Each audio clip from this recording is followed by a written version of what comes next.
أعوذ بالله من الشيطان الرجيم بسم الله الرحمن الرحيم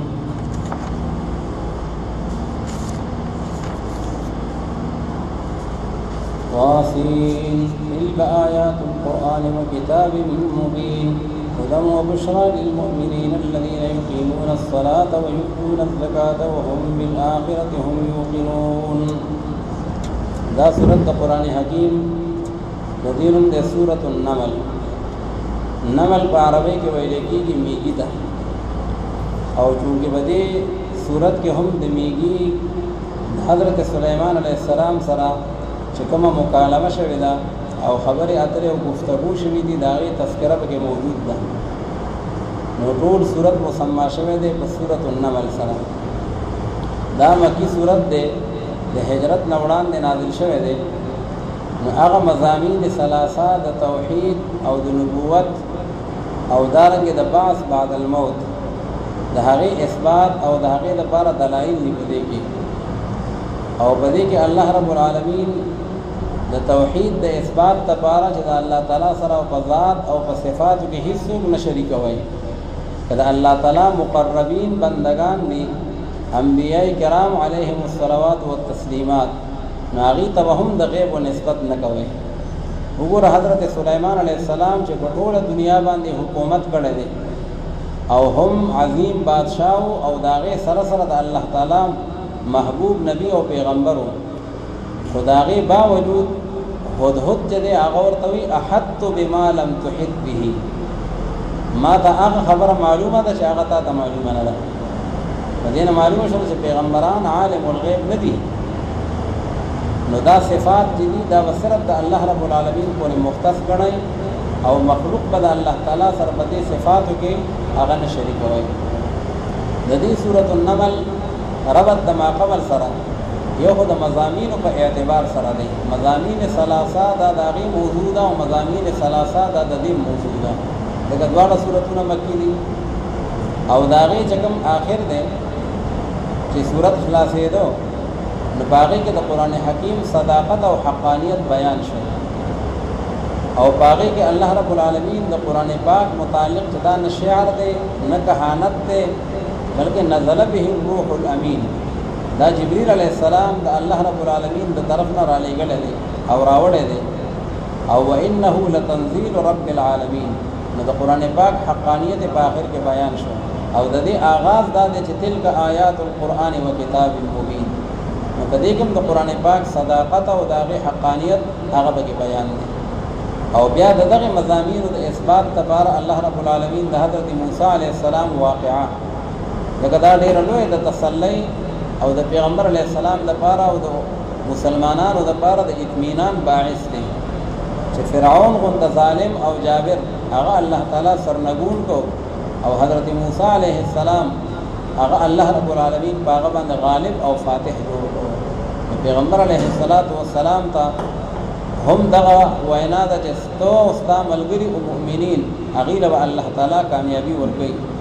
او مشرکین مکه چې مخالفین دي هغې به د فرعونیانو په شان دي، هغې ته به سزا میلاویږي او په هغې باندې به عذاب راځي. نو الله رب العالمین هغه واقعات د موسی علیه السلام بیا د داود علیه السلام د سلیمان علیه السلام هغه په دې صورت کې ذکر کړي دي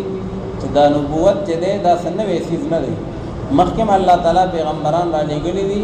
او د هغه نبوت سلسله په خاتم الانبیاء حضرت محمد صلی الله علیه وسلم باندې تکمیل ته رسېدلې ده.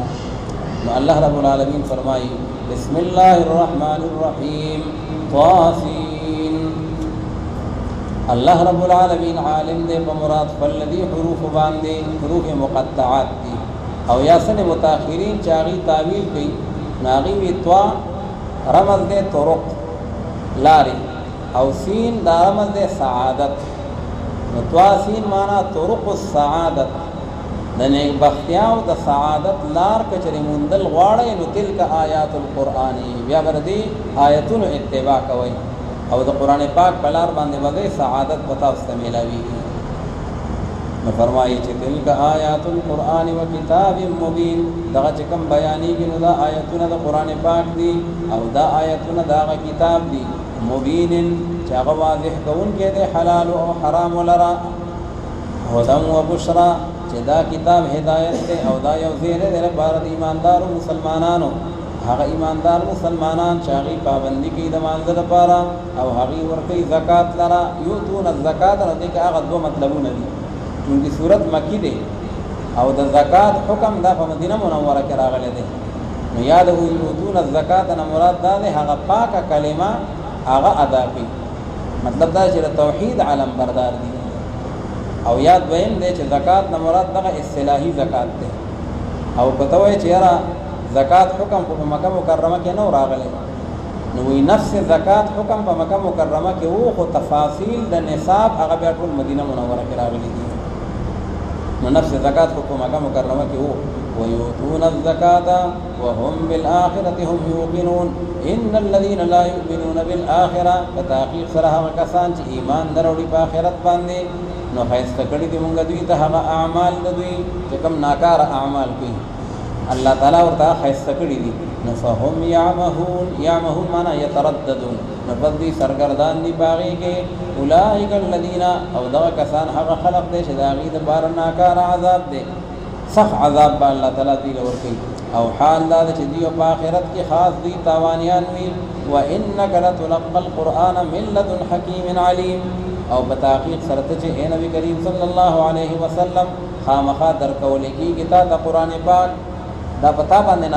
نازلیږي د جانب د هغه ذات نه چې هغه د حکمت خاوند او عالم دی په هر یو شی باندې اذ قال موسی اوس پیغمبر علیه السلام ته الله کتاب ورکو نبوت ورته ورکو نو دا نبوت سنه ویسیز نه دی سابقه ټول پیغمبران الله تعالی وقتا فوقتا را لېږلي دي په هغه وخت چې کله فرمایل حضرت موسی علیه السلام خپل بچو ته او خپل اهل ته لاهله نو بیبی دا خادم دی وسره وی انی آنست نارا آنست مانا ابصرتو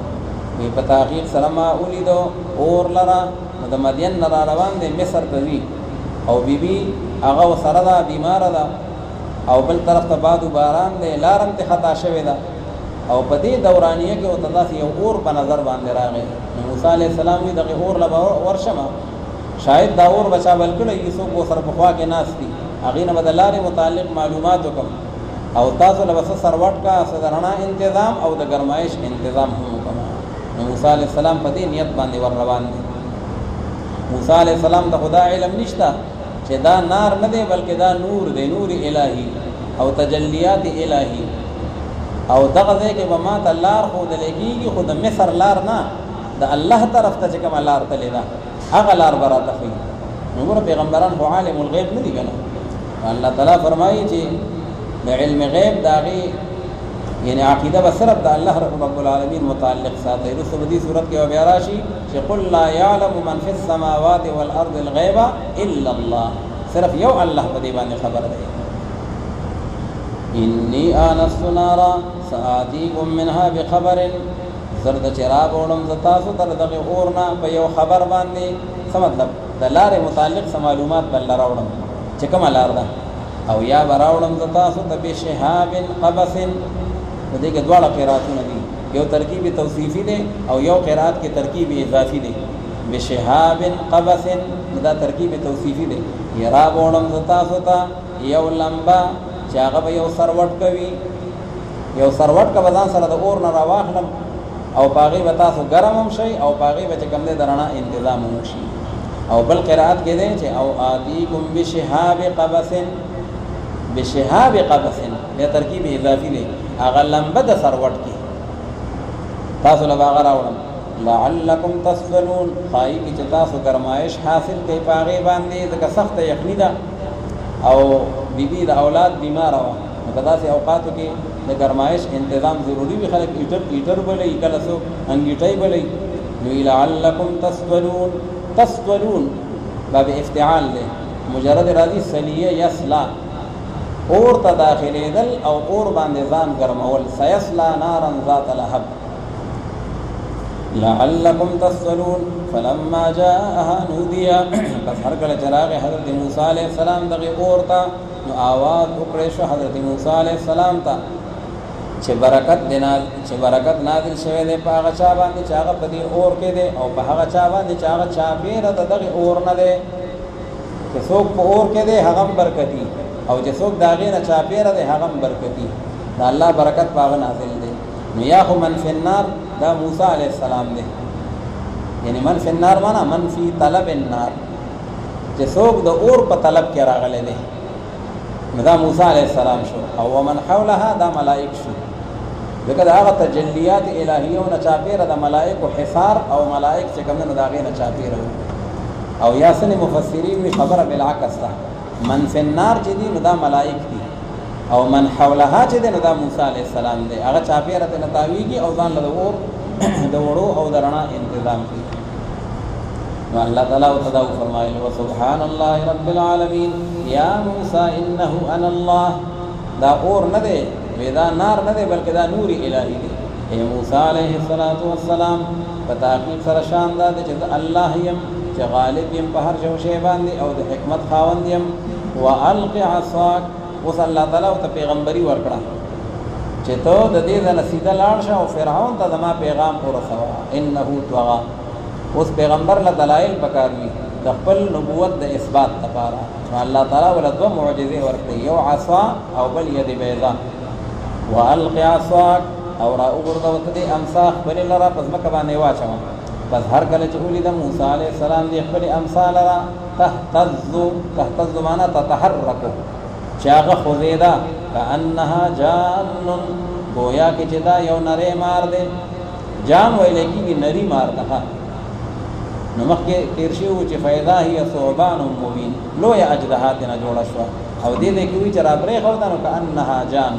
نری مار نو یا تطبیق دا دی چې اول نری و خو بیا ورو ورو غټېدو فیضا هي ثعبان مبین نو لویه اجدها ترې نه جوړه شوه نو ابتداءً جان دی او انتهاءً ثعبان دی بیا پکې تضاد نشته او یا مطلب دا دی چې و خو نری و خو غټ لیکن په خوځېدو کې او په حرکت کې داسې و کأنها جانن لکه دا غټ مار چې دا بیا تیز نشي تللی او دا نورو غټ او په تیزوالي کې داسې و لکه د نري مار په شان نو یو د وصف خبره ده او یو د جسم خبره ده ذات نو په ذات کې ثعبان دی په وصف کې جان دی فلما رآها تهتز كأنها جان ولا مدبرا ولم يعقب نو واوړې د موسی علیه السلام په دې حال کې چې شا کوونکی و هغې ته یې شا کړه په مخه باندې روان شو ځکه وایي دا خو اجدها ده او په شا باندې ونه کتل حضرت موسی علیه السلام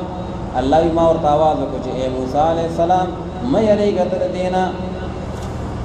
انی لا یخاف لدی المرسلون تا ته خو ما د نبوت تاج په سر کړی دی او پیغمبران چې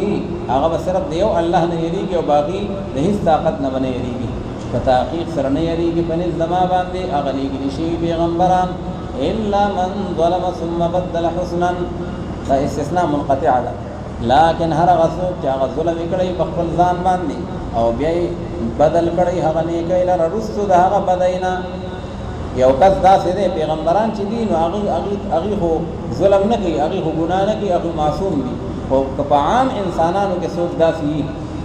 چې هغه نه غلطۍ شوي وي ګناهونه دې شوي وي او بیا دی د هغې نه تایب شي او نیکي شروع کړي نو الله تعالی وایي زما قانون دا دی چې فإني غفور رحیم نو فرعون ته هم دا ووایه چې تا خو اوسه ګوره د ربکم الاعلی په ډیري باندې ناست دی خو که اوس هم توبه وباسې د ګناه نه پس نیکۍ طرف ته راشي او د کفر نه پس ایمان طرف ته راشي نو بس الله تعالی وایي چې فإني غفور رحیم وادخل يدك في جيبك دا غدویمه معجزه ده او داخل که اے موسی علیہ السلام خپل لاس سره په دې ګریوان خپل کې تخرج بيضاء من غیر سوء نو ګوره دا مسنون جامې چې څوک جوړوي د سړو دپاره یو خدای لکه دا موږ چې کوم ګریوان جوړو او ځینې خلک هغه بل شان ګروې غونته جوړوي نو ظاهره دا معلومیږي علما فرمایي د قرآن پاک د صنع نه چې دا د موسی علیه السلام دغه شان ګریوان و ځکه چې په دې کې تڼۍ پرانه دي نو بیا پکې سړی لاس وردننه کوی شي او په هغه ګرو کې خو بیا لاس نه وردننه کېږي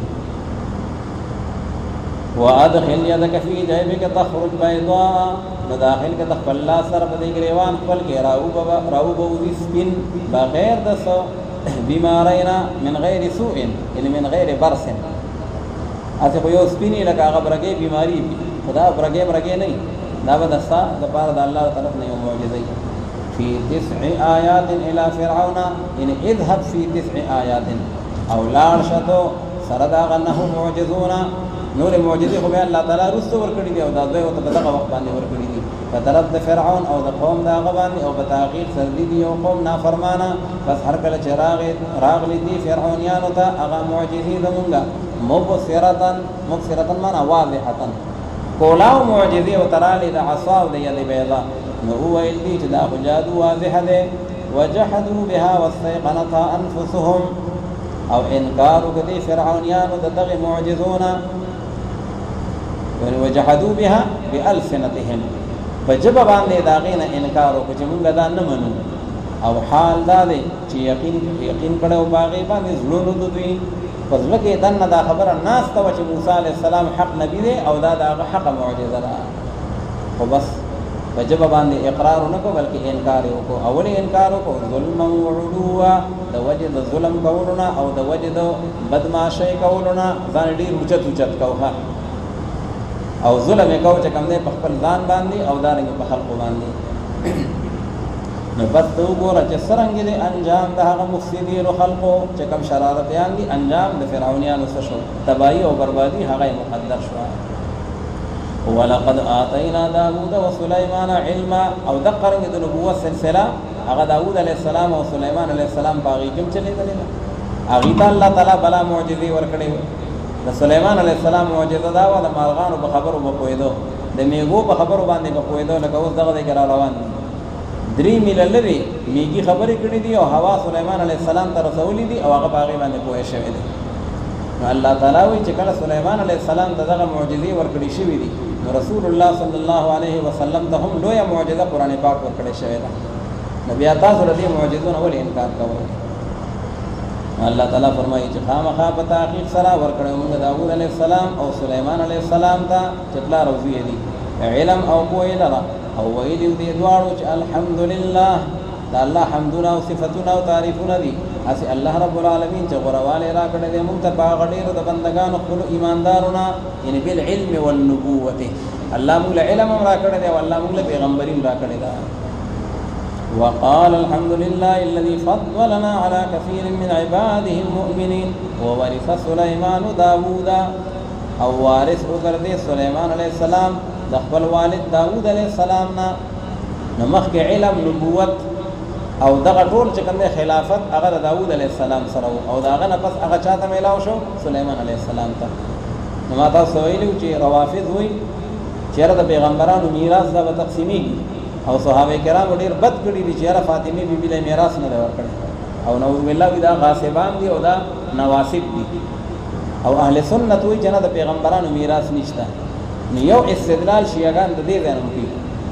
یو قرآن شریف کې راغلي دي چې وورث سليمان او داوود نو دا پیغمبران دي او یو د بل وارث شو نو د پیغمبرانو میراث شته کنه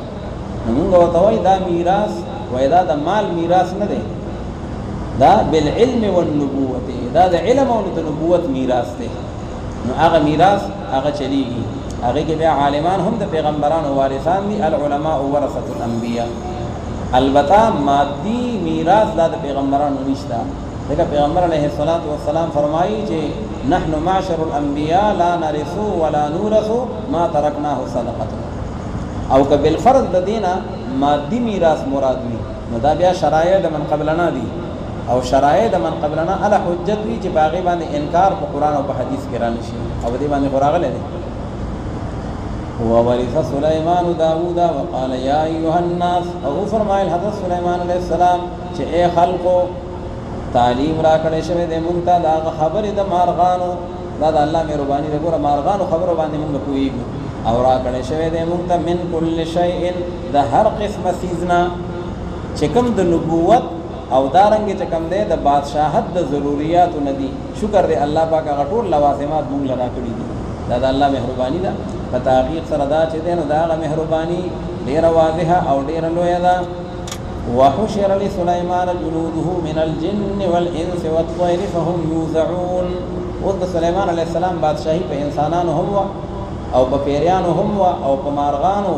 او دارنګ چې کوم دینو په دې ټولو وحوش او طيور باندې هم و. نو چې کله به سليمان عليه السلام داغه فوج بچرته تو شاهي لشکر نو هغه به دومره زیات او دومره غڼه و چې باغی کې با زای په زای باندې به بیا روکاول دې لپاره چې بدنظمي پیدا نشي چې ټول په یو لین باندې او په یو ترتیب باندې رواني. ځکه باغی کې د پیرانو ځان له جلوس کوم باغی کې به د وحوش او طيور داغه په کې ځان له جلوس نو او د انسانانو او باغی کې ځان له جلوس نو او یو لوی شاهي قافله دا به کوم دین هغه روانه و خپل منزل مقصود تبتلا. نو حضرت سليمان عليه السلام یو ځل تقشان په جلوس کې روان دي شاهي جلوس روان دي او په یو میګتون باندې ورتیر شو. هلته د میګو کورونه وو. نو هغه د میګو چې کومه مشره ده هغه مؤنثه ده داغي نوم ده منذره داغي نوم ده منذره بیبي او دا عرجا او بخپه باندې ګډه وخه هغه چې ولیدل چې لوی لاو لشکر را روان دي نو ټول میګو ته هغه ته حکم وکړي چې شابه زر خپل میګتون ته وصول ته دنه کېږي. سليمان عليه السلام او لشکر را روان دي او اسنه په خو کې مدل کیخه. سليمان عليه السلام داغه دا خبري واورېدي او په باندې پوه شو. نو چې کله راورسېد نو منذری بي سره ملاقات او شناغه ته وی زدونه ظالم ته زو پتا سو باندې خپې کړم او د خپل دلاندې کوم ناغه ته ما خبرو ته کتلې دي یما هوې چې وهم لا يشعرون داغه په تپام نه ښه هغه د الله نبی د قصدن آمدن خو بدا کار نه کوي بچا باندې به ظلم نه کوي په میګتون باندې به ظلم نه کوي او کې دې شي فکر نه نو ګوره وهم لا يشعرون چې کوم الله رب العالمین دې هغه کې داسې نه راځي چې هغه لا يشعرون شي دا په انسانانو کې راځي. الله وی که سليمان عليه السلام امر اوچت نبی وو او هر څومره اوچت بادشاہ وو خو بیا وهم لا يشعرون یو خبره باندې هغه پوه نشي یو خبره دراغه فکر لاړ نشي. نو بهرحال حضرت سليمان عليه السلام دغه میګو چې کوم دې دغه مشر سره دا خبره اترې شي او بیا هغه د سليمان عليه السلام چې کوم هغه نور واقعات چې دغه بادشاہي بټول یعنی سيزونو باندې وا او رب هب لي ملك لا ينبغي لاحد من بعدي داغي مصداق الله رب العالمین داغه دعا قبول کړي وا. الله تعالی فرمایي چې وحشر لسليمان جنوده او راجم کوله کې د حضرت سليمان عليه السلام د بار لخر داغو کاغه پیریانو او کاغه انسانانو او کاغه مارغانو فهم يوزعون معنا يحبسون اغي برا بندول کېدل ځکه په یو مخروان وي نو بیا به کې دې شي بدنظمي پیدا شي وا الک چې کله جلوس ډیر غټي نو زه به دې کسان مقرر کړی الک تاسو وی نظم برابر وای ښه چې څه کسان اسنه ډیر مخکې لاړ شي او ډیر رستو پاتې شي نه چې بالکل په یو ترتیب باندې خلق روان حتا اذا طوال واد النمل تر دې چې کله راغله سليمان عليه السلام او لخر داغو کاغه میګتون باندې واد النمل د میګو پاغه میدان باندې نو قالت نمله هو الهغه میګي دا مؤنث وا او نو دې منذره او دا چې کوم نو ډیره سمجھدار او خيار ده او احادیث مبارکو کې راځي چې کوم حیوانات جنت ته وځي بعض حیوانات داسې دي لکه صالح علیه السلام اوخه به جنت ته ځي دا اصحاب کهف سپه به جنت ته ځي نو یو د سليمان علیه السلام د وخت د میګي چې ده نو دا به هم جنت ته ځي. قالت نملة یا ایها النمل ادخلوا مساکنکم چې اے میګو وی تاسو داخل شئ هغه خپل سورو ته او خپل کورونو ته چرته میدان کې حتم ویل کې درولو ته چرته دل مون کې سليمان عليه السلام او لخر دا او حال دا چاغي ون پويږي په دې باندې لا علمي کې بدا کارو کې سره د پوي نه خدا کار نه کوي وهم لا يشعرون فتبسم ضاحكا من قولها سليمان عليه السلام چې خبري واوري او په باندې پوي شو نو فتبسم ضاحكا مسکیش حضرت سليمان عليه السلام په دې حال کې چې د خندیدون کې او د وجد وینا د دغه میګینا څنګه آشنا خبره او بلغه ګوره دې سره د خپل قوم دونه فکر دی پکار دي چې مشران هغه د خپل کشرانو او د خپل قوم بارکه او رعیت بارکه داسې فکر مند دي لکه څنګه چې دا منذره بیبي دا چې کوم نو هغه فکر مند ده.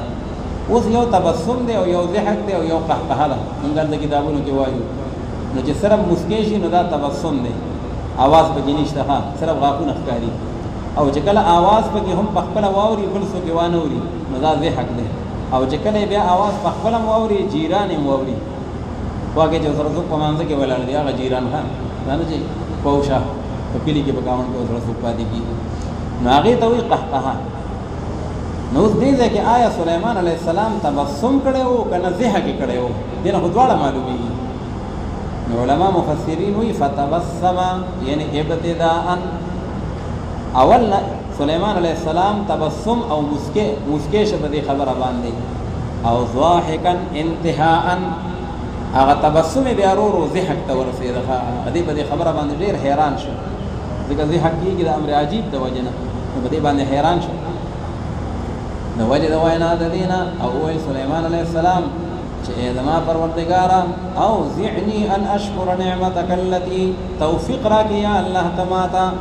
چې د شکریا دا کوم ستاسو دغه نعمت هغه چې کوم انعام کړی تا په ما باندې او د ما په مور او پلار باندې او مال توفیق راکې چې زه عمل وکم نیک عمل چې ته خوشاله شي باغې باندې او داخل کې مال رب هغه مهرباني خپل سره فی عبادك الصالحین وګوره سليمان عليه السلام منتظر درس راکو چې ورته الله رب العالمین پر رحمت باندې به جنت تا او د الله پر رحمت باندې به کوم نه کامیابی طرف ته ځي وادخلني برحمتك ان لا باعمالي خپل اعمالنا بلکې ستا پر رحمت باندې وځو د نیکانو بندگانو په صف کې شاملېږم او داخل کې مال رب هغه مهرباني خپل باندې هغه بندگانو صالحین خپلو کې وتفقد الطير فقال ما لي لا ارى الهدهد او سليمان عليه السلام په حکومت کې دار جعفر ډیوټیانې ویخه نه باغې کې د طيورو هم خپل ډیوټیانې وي او د جنات خپل ډیوټیانې وي نو چې کوم دی به د اوبو ضرورت یو قوم ته یو علاقې ته د ټیګویل او د کوی نو د هدهد ډیوټي دا و چې د اوبو معلومه ولې خپل مخوکه به کې خودله دا سرویر کار به کوه دا ګویا کې چیف انجینیر نو ته به دا معلومه ور چې لاندې اوبه شته یا نشته ټیګویل دلته بکار دی که بکار نه دی او په څونه فاصله کې دي لږ دی نږدې دی یا لرې دی نو چې کله د به معلومات وکړل او د به خپل سروې رپورټ ورکړه نو بیا به جنات سليمان عليه السلام مامور کړل شابه اوس خدای شروع کړه نو بیا به جنات هلته کې خدای شروع کړه او هغه به کوم نه هغه وبره وکړي نو یو ځل یو علاقې کې د اوبو ضرورت راغی او سليمان عليه السلام کو به حاضری اخیستله نو چې حاضری واخیسته نو هدهد چې دا غیر حاضر وکړه دی نو سليمان عليه السلام ورته په قهر شو چې کدا هدهد غیر حاضری کړي نو سخت سزا به ولا ورکوم البته دا چې کچره معقول عذر پیش کو نو بیا خو ټیک ده او که معقول عذر پیش نه کړو بیا ولا سزا ورکوم یا به ذبح حکوم سو وخت پس تیر شو هدهد راغی مولا چرګک او د خپل غیر حاضر احساس سره دی ښه دغه لکې لاندې پس مکه باندې خېده او ډیر په عاجزۍ باندې د سليمان عليه السلام مجلس سليماني ته حاضر شو چې څو غیر حاضری وکړي بیا به اکړ مزاجي نه کوي بیا به هغه عاجزي کوي دغه غلطي شوی او غیر حاضری شوی ده نو سليمان عليه السلام دې نه تاسو کو نو هغه خپل عذر دا پیش کو چې احط بما لم تحط به وجئتك من سبأ بنبأ يقين ما دا داسې یو خبره معلومه ده چې تا دراغه علم نشته یو ناشنا علاقه ته تلم الوتم نو دی یمن ته لاړم او په یمن کې یو خار دی سبا دا هغه سبا خار کې داغي یو ملکه وا داغي یو مشروا بلقیس داغي نوم دی او هغه داغي مشرقي او داغي بادشاہي کوي واجب خبردار ټول قوم بت پرست دي او نور ته سجدي کوي کوكب پرستی او دارنګ چې کنه معبودان باطل او تسجدي کوي نو سليمان عليه السلام ته چې کله د خپل عذر پیش کو هغه د معلومات کوم چې کته رښتیا وای که دروغ وای مکتوب یو لولي کو خط یو لولي کو انه من سليمان وانه بسم الله الرحمن الرحيم الله تعالى علي واتوني مسلمين ودا خط بواخلي او دا به هغه ملکې ته او هغه دغه مشر ته هغه ته به الته کې ورتاو کې ښه نو پته بوله کې جواب راغی نو بیا مستا خبره رښتیا ای او کنه څه پته ونه لګیدله دا یا بایا پته ونه لګیدله بیا مستا خبره ضرور ښه نو هدهد هغه خط واخیستو او هغه سبا ملکې ته یوړ هغه خپل پارلیمنت کې او خپل ممبرانو سره ناست او بده جوړې کې ورته خط ورتاو کې او سليمان عليه السلام ورته تعلیم ورکړو یا به تفسر ودرېږي نه لږ په ترادې خواشي خو چې دوی کومې خبرې کوي خپل آپس کې نو هغه به نوٹ کوي ما ته بیا راوړي نو چې خط هغه خپل قوم ته او خپل منبرانو ته بیان کړو چې دا خدا سے خط راغلی دی نو به دې کې مونږ څه وکړو نو هغه خلق ورته وی چې یاره فیصله خو به ته کوې ځکه ته مشره یې خو زمونږ خورایې دا ده چې مونږ ښه په طاقت باندې برابر یو ښه هر قسمه مونږ سره د جنگ اوزار او سامانونه شته او که ته اډر کوې نو بس بیا پسې ځو جنګ به ورسره کوو هغه ډېره سمجداره وه هغه ملکه بلقیس هغې وې داسې نه ده پکار لاول معلومات کوو چې دا صرف بادشاہ محض دی او که نه دا د الله تعالی نبی دی که بادشاہ محض وي نو مونږ هم بادشاهان یو اوسپنه په اوسپنه ماتېږي بیا به ورسره جنګ کوو او که نه چې د خدای نبی وي ځکه چې په هغې کې داسې کلمات دي چې د هغې نه یعنی هدایات معلومیږي نو بس بیا به چې کوم دی نو مونږ د هغه دعوت هغه به قبول نو داسې به وکړو چې لاول به ورته هدیه ولیږو ډالۍ به ورته ولیږو ډېرې شاندارې ډالۍ نو که چېرې دی بادشاه محض وي نو په هغې باندې به دی مطمئن شي او بس بیا به مونږ ته څه نه وي او که نه چېرې دی بل څه پیغام ته راوړی وي نو بیا به دی په هغې باندې نه مطمئن کېږي نو خپل کسان یې راولېږل خادمان نوکران او هغې له چې کوم دی د سرو زرو خښتې تاریخي روایاتو کې راځي 500 د سرو زرو خښتې هغه یې ورله ورکړي دي ښه دا په ډالۍ کې په تحفه کې او په ګفټ کې سلیمان علیه السلام ته ووسئ او بیا هلکان دي وینځې دي غلامان دي او قسمه قسمه نور هدایا هغه یې ورسره ورکړي دي سلیمان علیه السلام ته چې کله په معجزې سره پته ولګېدله نو سلیمان علیه السلام پیریانو ته او انسانانو ته په دې باندې اډر وکړو وی زما دربار ته چې کومې لارې او روډونه راغلي دي نو دا ټول د سرو زرو نه جوړ کړئ ښه نو هغې خو 500 خښتې راوړې وې او دلته کې ټول روډ د سرو زرو دی نو هغه کسانو ته هغه خپلې خښتې او هغه خپل سرو او ډالۍ هغه ورته کمزورې ښکاره شو نو خو هلته ارتاوې کړې ښه او بیا راغلل دربار سلیماني ته او بیا سلیمان علیه السلام هغې د خپل نبوت او د الله رب العالمین د قدرتونو هغې طرف ته متوجه کړل چې تسلیم شئ ورنه به تاسو به داسې فوجونه در وخېږي چې بیا به تاسو سره د هغې انتظام او د هغې د مخنیوي د هغې چې کوم دی نو هغه اسباب نه وي نو آخرکار هغه بلقیس سره د خپلو ملګرو نه هغې بیا سلیمان علیه السلام دربار ته راغلي دي او د اسلام اعلان یې کړی دی اسلمت مع سلیمان لله رب العالمین نو الله رب العالمین فرمایي چې وګوره سلیمان علیه السلام هغه ته دا معلومات نه وښه دا خو ته د هدهد په ذریعه باندې دا ټول معلومات راغلي دي نو ګوره پیغمبران که هر څومره اوچت هستۍ ولې نه دي خو هغه عالم الغیب نه دي عالم الغیب صرف الله رب العالمین دی خدایي صفات به چې کوم دی مخلوق له نه ورکوئ دغه د توحید عقیده ده او دغه د مکي صورتونو بنیادي دعوه ده نو الله رب العالمین فرمایي وتفقد الطير فقال ما لي لا ارى الهدهد او بیا نمونتو حضرت سلیمان علیه السلام وتفقد الطير نو داسې معنا بشي چې حاضري واخیسته سلیمان علیه السلام د مارغانو تفقد فقد وی نشوالی ته چې پته ولګي چې څوک شته او څوک نشته نو دې ته حاضري وایي کنه نو وتفقد الطير او حاضري واخیسته سلیمان علیه السلام د مارغانو نو نور ټول مارغان موجودو هدهد پکې نه مولا چرګک نو ویل سلیمان علیه السلام چې څه شوي ما لره چې زه نه وینم هدهد لره ام کان من الغائبین یعنی اعرض لی مانع دې شته خو ما ته څه رکاوټ راغلی دی ما ته نه ښکاري او که نه راغلی نه دی ام کان من الغائبین او که نه دی د هغه غایبینو خلقونه راغلی نه دی او بیا اعلان وکړو وی لأعذبنه دې نه معلومه شوله چې معلم او یا منتظم هغه به د خپلو سټاف او د خپلو شاګردانو د هغې باقاعده حاضري اخلي داسې نه که څوک راغی او که څوک رانغی بلکې د مدرسې او دارنګې چې کوم دی د یو دفتر یا د مسلمانانو د هغې به خپل یو نظم وي که هغه د مجاهدینو فریستي هغې ته به خپل یو فرد معلوم وي که هغه د تبلیغ والو لار وي خپل ټول ملګري په نظر کې ساتي ښه امیر صاحب هغه به متوجه وي او دغه رنګې معلم چې دی هغه به متوجه وي او بیا که څوک پکې نشته نو بیا به تادیبي کاروایي وکړي لکه سلیمان علیه السلام د تادیبي کاروایي اعلان وکړو وی لأعذبنه عذابا شدیدا وی خامخا سزا به ورکم دی هدهد ته هغه سزا سخته او یا خامخا زه به ذبحه کم د لره حلال به یې کم اول خو دا دی چې بڼې مڼې به دې وباسم او دلته دا دی چې بلکل ذبحه به یې کم جرم ته به ګورو چې هغه جرم یې څومره دی نو مطلب دا چې د هر جرم سزا ګورې یو شانتي نه وي چې څومره جرم دی د هغې مطابق به سزا میلاویږي او لیاتینی بسلطان مبین او یا براولی دې ما ته پیش بگی هغه دلیل واضح لرا. څه مطلب په دې ویزه نه جوړایم نو میډیکل سرټیفیکیټ به پیش کړي ښه الا وای مونږ منو. فمکث غیر بعید نو درنګ تیر په دغه هدهد څه زمانہ غیر بعید ډیر لږ نه وای لږ اونته زمانہ وا چې کله راغی وی احط بما لم تحط به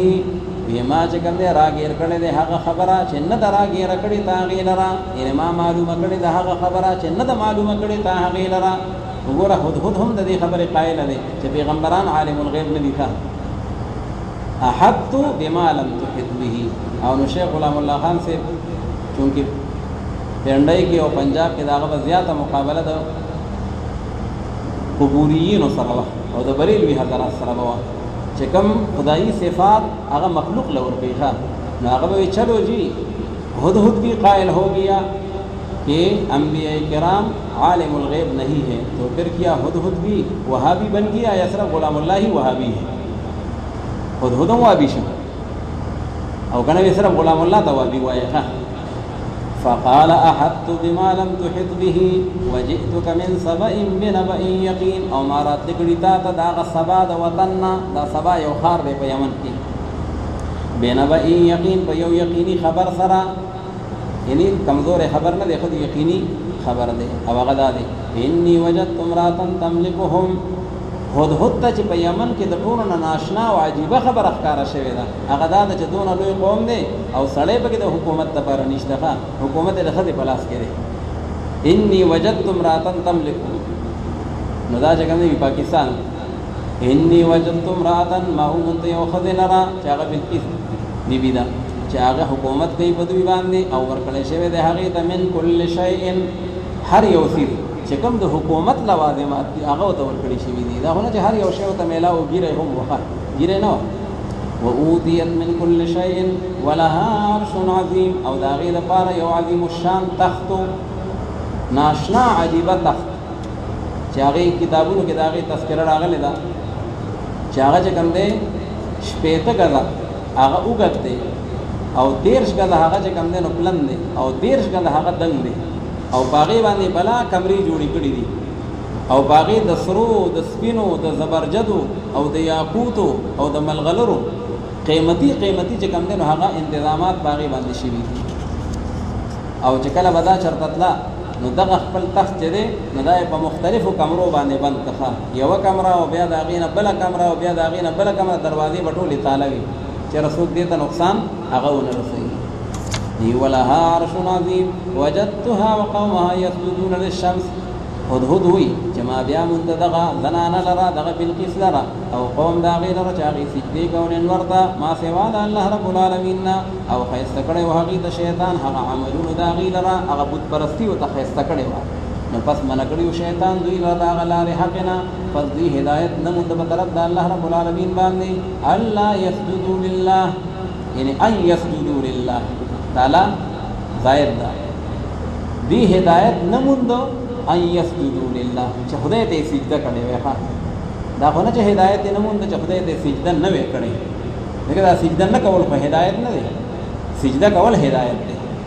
نو څنګه چې الله یعلم اهل الكتاب د باغی کا غلا ظاهر ده الله یسجدوا لله چې دوی سجده کړي وای په طرف د الله رب العالمین باندې حتی الله رب العالمین چې هغه راو باسي هغه پټ سیز لره هم په اسمانونو کې هم په ځمکه کې په اسمانونو کې پټ شي لکه باران دا خو یو الله یې ته راو باسي او په ځمکه کې پټ شي لکه نباتات الله یې ته راو باسي یعنې که الله تعالی تیغ ضربون نه کو نو څوک به پسې ځمکې ته دننه ورځي او بیا به یې راو باسي چاته معلوم ده څه دی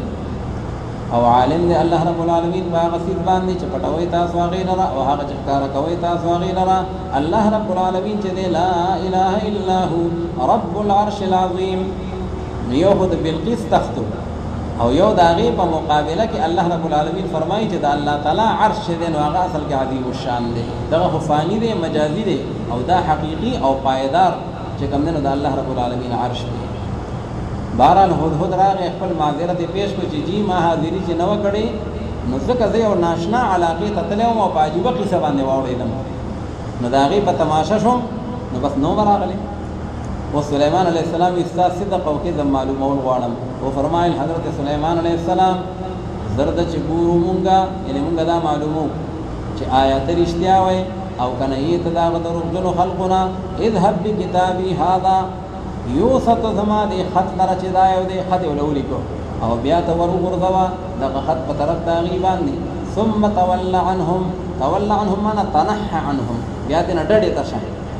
لکه نه را دې خواشه دا آداب دي خان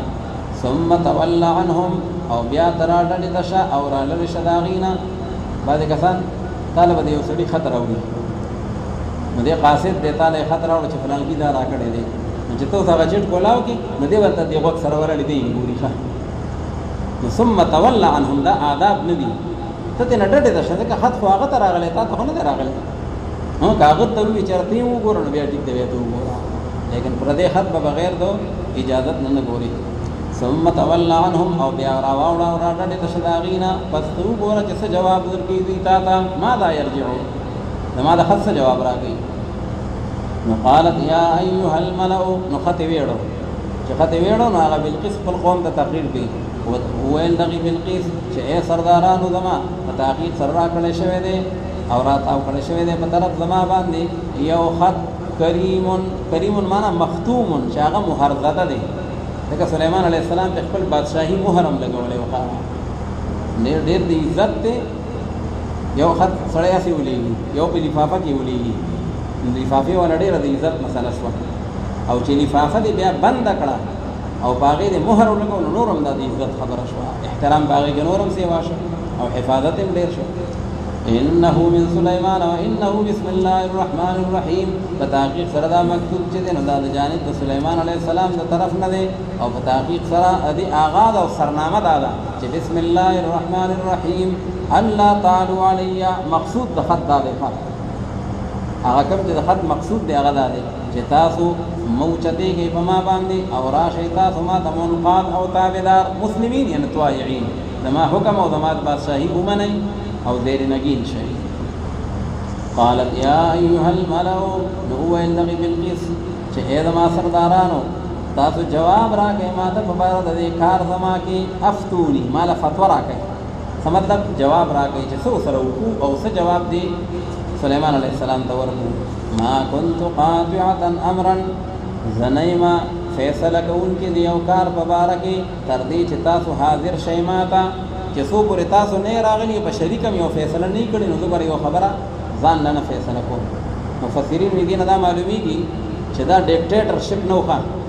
امیریت نو چې ګینه بس بلقیس چې سوینو بس هغه کول او باقي د بل چا په کې حیثیت نو بلکې ټول اراکین د پارلیمنت داغي وسره په شریکه باندې شیر زو باغی خانو تاسو راشي چې په شریکه باندې یو خبره حل کو کنه چې کله داسې هنګامه جوړ شي وای فوج چې کم دینو یمن ته لیګو کنه لیګو نو د پارلیمنت اجلاس راوړای ښا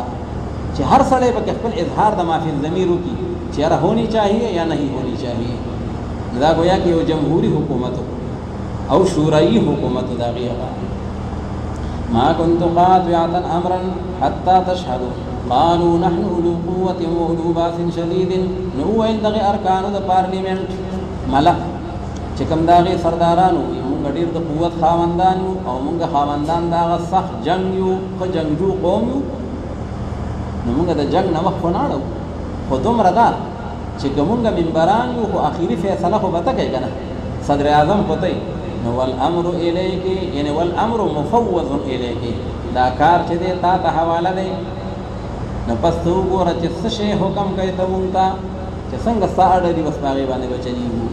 هغه ورته زما دا خیال نه هو الذي بالقسط په تحقیق سره بادشاہان چې دي چې کله داخل شي هغه یو خار تا او یو کلی تا نو افسدوها دی ورانی دغه کلی لرا هغه کې بلا فسادات او جنگونه او جګړې او فسادونه او قتل او غارتګری به جوړ کی او وګرځي دوی هغه عزتمن اهل دغه کلی اذلتن کمزوري چې کم معززین طبقه او کم عزتمن طبقه نو بس باغی باندې رانوري کیخه ناغي داغي مال واخلي داغي چې کوم عزت واخلي داغي کرسي واخلي هغه ذلیل شي نو د بادشاہانو خو خدا قشانته دي چې چیرې دیم بادشاہي او نبی نه نو دې بم دا کار کوي وکذالک يفعلون او د قرنګ بدوی هم دا کار کوي که چېرې دی صرف بادشاهي او که نه چېرې دی نبي نو بیا نبي فسادات نه کوي ښه د الله پیغمبر چې هغه د الله پیغام خلقو ته اوري د هغه د کرسۍ سره او د ملک سره سکار نه هغه د ملک سره کار په دې بنیاد دی چې په دې ملک باندې د خدای حکم ومني دا چې دا ملک مال راکړي او یا دا کرسۍ مال راکړي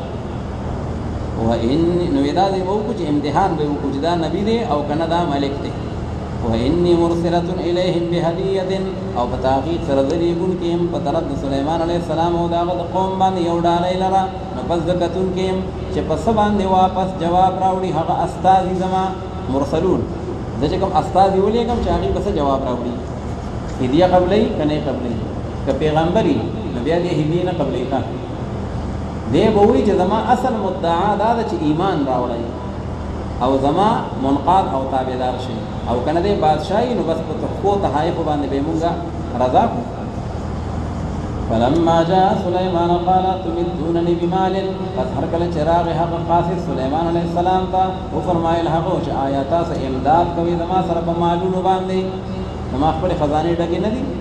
تاسو مال چې کنه مالونه او تحفه راوړئ پس هغه چرا کړه دې ماته الله رب العالمین فما آتاني الله من الحکمت والنبوت ما ته چې الله تعالی کم حکمت او نبوت را کړی دی او کم والملک کم بادشاہی را کړی ده نو هغه خیر مما آتاکم هغه ډېر بهترین دی د هغه نعمتونو چې کوم درکړی دی الله رب العالمین تاسو ته بلکې تاسو په دغه خپل ډالۍ باندې تفرحون خوشحالي کوونکي تاسو نه په دې باندې ځان روح دی ارجع الیهم هغه قاصد ته شابه واپس غلا او ټولې ډالۍ واپس ورکړه واپس یوسه چې کوم دی هغې ته د خپلو ډالو لره او خامخا رابولو موږ دوی ته داسې لښکرې لا قبل لهم بها یعنې لا قدرت لهم بها چې نه به یې طاقت د دوی په دغه لښکرو باندې او خامخا راوباسو موږ دوی لره د دغې کلي نه په دې حال کې چې دوی به ذلیله وي وهم صاغرون او حال دا دی چې دوی به کمزوري وي صاغرون یعنې بالرق ټول به غلامان او میل دې به ترېنه جوړ کړم جهاد به ورسره وکړم او ټول به غلامان او میل دې به ترېنه جوړې کړم ورته وایه چې سم شئ او اسلام راوړئ او چې کوم دی نو د الله حکمونه ومنئ قال یا ایها الملأ ایکم یاتیني بعرشها اوس چې هغه جواب بلقیسه به یې ته راورسېد نو هغه پوه شوه چې هدیې رد کړې نو دا د خدای نبي دی دا صرف بادشاه نه دی ښه یوازې او بله دا ده چې موږ له یې وارننګ هم را کړی دی نو داسې کوو چې په خپله ځو دی چې لاړ شو خپل وزیران مشیران او خپل چې کوم دی اراکین پارلیمنټ لویه قافله به جوړه کړو او د سلیمان علیه السلام دربار سلیماني ته په خپله لاړ شو لږ به وګورو نورم چېرته د ده پوزیشن څنګه دی او که د الله نبي وي نو چې بس بیا چې کوم دی نو په هغه باندې موږ ایمان راوړو او که نه صرف بادشاه وي نو بیا به هم د هغې وخت حالاتو مطابق مشوره کړو اوس دوی را روان شو سلیمان علیه السلام ته په معجزې سره او یا د هدهد په اطلاع سره پته ولګېدله چې هغه شاهي قافله د بلقیس را روانه ده او دربار سلیماني ته راځي او هغه خپل تخت شاهي چې دی نو هغه په کمرو او هغه په کوټو باندې بند کړی دی په دروازو او هغې ته یې تالې لګولي دي نو سلیمان علیه السلام وایي چې د خپل نبوت هغې ته پیش کوم نو چې یو معجزه ورته هم پیش کړم چې هغې ته پته ولګي چې دا خو د خدای نبي دی او ایمان راوړي نو خپلو ملګرو ته یې وایي چې څوک داسې شته چې د بلقیس هغه تخت چې کوم دی نو هغه ما ته فورا راورسوي نو یو لوی جن هغه پاسېد هغه وایي دا ډیوټي به زه وکړم وایي څومره ټایم کې به یې راورسوي یاره جي بس وایي چې ته مجلس نه پاسې نو ما به حاضر کړی لکه مثلا سلیمان علیه السلام د فیصلو دپاره 8 بجې کېناسته او 12 بجې چوټي کېږي مثال په طور باندې نو چې ته 12 بجې پاسې د درس نه یا د خپل مجلس نه نو ما به چې کوم دی نو هغه حاضر کړی سلیمان علیه السلام اريد اسرع من ذلك اذا خو ته به مړه ډېر ټیم اړه د دې نه هم زر پکار دی که نه نو د سلیمان علیه السلام په صحابو کې یو صحابي دی آصف ابن برخیه دا د سلیمان علیه السلام صحابي هم دی او دا د هغه وزیر هم دی د هغه د حکومت نو هغه ورته وایي زه به په دونه ټیم کې حاضر کم چې د سترګې په رب کې به یې راوړم چې ته بل خوا ګورې او بیا ما ته ګورې ما به حاضر کړی ځکه ویدله اسم اعظم ورته او اسم اعظم هغه دی اذا دعی به اجاب و اذا سئل به اعطا چې د الله نه په هغې باندې سوال وکړي نو الله یې ورکوي او چې د الله نه په هغې درخواست کوي نو الله یې منظوروي نو هغه ته وی ټیک ته وی ته دا کار وکړه نو بس دستر کې پرب کې د ځمکې لاندې هغه په تالو باندې بندو او هغه چې کوم دی د ځمکې لاندې الته چې کوم دی نو راوړو او د سليمان عليه السلام په دربار کې الته هغه تخت راووته زیر زمین راغی نو دا د آصف ابن برخیا کرامت ده ځکه آصف ابن برخیا چې دی نو دا نبی نه دی دا نیک انسان دی ولی الله دی او د سليمان عليه السلام صحابي دی نو دا د سليمان عليه السلام معجزه ده او د آصف ابن برخیا دا دغه کرامت ده وګوره قرآن پاک بار بار مونږ ته سوي چې د اولیاء الله کرامات دي دا ګوره حق دي او لم تنکر عنها الا المعتزله صرف معتزله دا غینه منکر دي باقی اهل سنت والجماعت کې یو سړي دا غي کراماتونه انکار نه دی کړی چې څوک د انکار کوي نو هغه د خپل سوچ کې چې دا سنی دی اهل سنت ته کدا معتزلی دی نو بهرحال هغه ته پیش کړ اوس چې کله بلقیس به راو رسیدا او ملاقات شو حالات جان پڑتال او کچھ واقعي دا خدای الله سچ نبی ښکاری ښه او به ورته هغه تخت ورته وخوده چې کوم ځای کې پروتو د بلقیس هغه خپل تخت هغه ته وی اها کذا عرشک هغه ستاره تخت چې کوم صفاتونه خلق کوي چې د بلقیس په سبا کې داسې تخت او داسې ناشنا او عجيبه وی هغه دغه شان دی اها کذا عرشک وی هغه دغه شان دی سليمان عليه السلام د دې د عقل امتحان خلیفہ چې سمجھدار ده کبه سمجھ ده که سمجھدار ایمان ډېر زر قبول کی او کبه سمجھ نو بیا بلک مهنت نورم غواړي بیا به نور دلایل او نور معجزې پیش کول غواړي نو هغه چې ورته وکتل نو سليمان عليه السلام اډر کړو وی تخت خود بلقیس ته ولک تبدیلی پکې راولې نو چې دایا کوم سیدونه کوم کرسي پرتی دی هغه بایا بوتلې دي او چې کوم بایا دی هغه دایا راوستي دي او چې کوم صوفي یا کوم کرسي هغه مخ کې پرتی دی هغه شاته بوتلې دی او هغه شاواله هغه مخ کې راوستي چې هغه د ګور نور په حق تخت ولک ترتیب بدل دی ښه نو سليمان عليه السلام ورته مشتبه خبره کړې و اها کذا عرش ساغه تخت دغه شان دی نو هغه ورته کانه هو او وی گویا کې بس هغه دغه شان دی کانه هو نو دا څنګه وی چې او دا هغه دی ویا هغه گویا کې دغه شان دی نو باران سليمان عليه السلام پوه شو چې بیبي سمجھدار ده دغه جواب د سوال سره مطابق پکاري نو چې څنګه سوال کې ما اشتباه نه کار اخیستره هغه په جواب کې اشتباه نه کار اخیستره او نور په دې باندې پوه شو چې دما هغه تخت دی نو نور په دې باندې یقین پیدا شو چې دا صرف ملک بحت نه دی خالص بادشاہ نه دی بلکې دا د الله تعالی مقرب نبی او رسول هم دی دا معجزې ماته پیش کړې او بیا او سليمان عليه السلام یو بل پاغي باندې چې کوم دینو امتحان راوست یو شیش محل تیار کړ سليمان عليه السلام د مخ کې نه هغه د شیشو محل دی او سليمان عليه السلام په قصر صدارت کې ناست دی بادشاہي محل کې او دا ملمانه چې راځي نو د دوی او د سليمان عليه السلام په منځ کې داسې یو شیش محل دی لاندې باغی کې وګدي باغی کې میان چندخان مارمهی او ټول بحری حیوانات هغه پکې پریخي او د پاتې په شیشه خو دومره پاکه شیشه ده چې څوک دا نه وي چې نه دا شیشه ده بلکې چې څوک هغه ته ورګړيږي هغه یې زه وبو ته ورګړيږم نو چې کله هغه په دې ځای باندې راتېرې ده په دې شیش محل باندې او قصر صدارت ته داخليږي نو دې د خپل پیسې راوچته کړې ښا چې ګنیر دا خو وبدي سليمان عليه السلام ورته دا وبندي انه صرح ممرد من قوارير دا خو شاهي محل دی او دا خو چې کوم دی شیش محل دی په دې باندې شیشې جوړاو کړی شي دي نو هغه نورم د سليمان عليه السلام د عظمت نه متاثر شو او دا هغه شان او مقام هغه معلوم کو او چې کوم نه د کفر نه توبګار شو او هغه چې کوم اسلام راوړو نو الله رب العالمین فرمایي چې ګور ټول پیغمبران داغي مشن داو چې خلق به الله دین طرف ترابلی وګور سليمان عليه السلام هغه ملکی او هغه بادشاہان د ملک هغه په اسلام او په دین کې داخلي کړی دي نو پیغمبر علیه الصلاۃ والسلام د دین دعوت ال الله ولا مشن چلی تاسو به دې ولا تعجب کوم دا ټول پیغمبرانو میراث دي او دا ټول پیغمبرانو مشن دي نو الله رب العالمین فرمایي قال يا ايها الملأ ايكم ياتيني بعرشها وفرمایل حضرت سليمان عليه السلام چې ازما سردارانو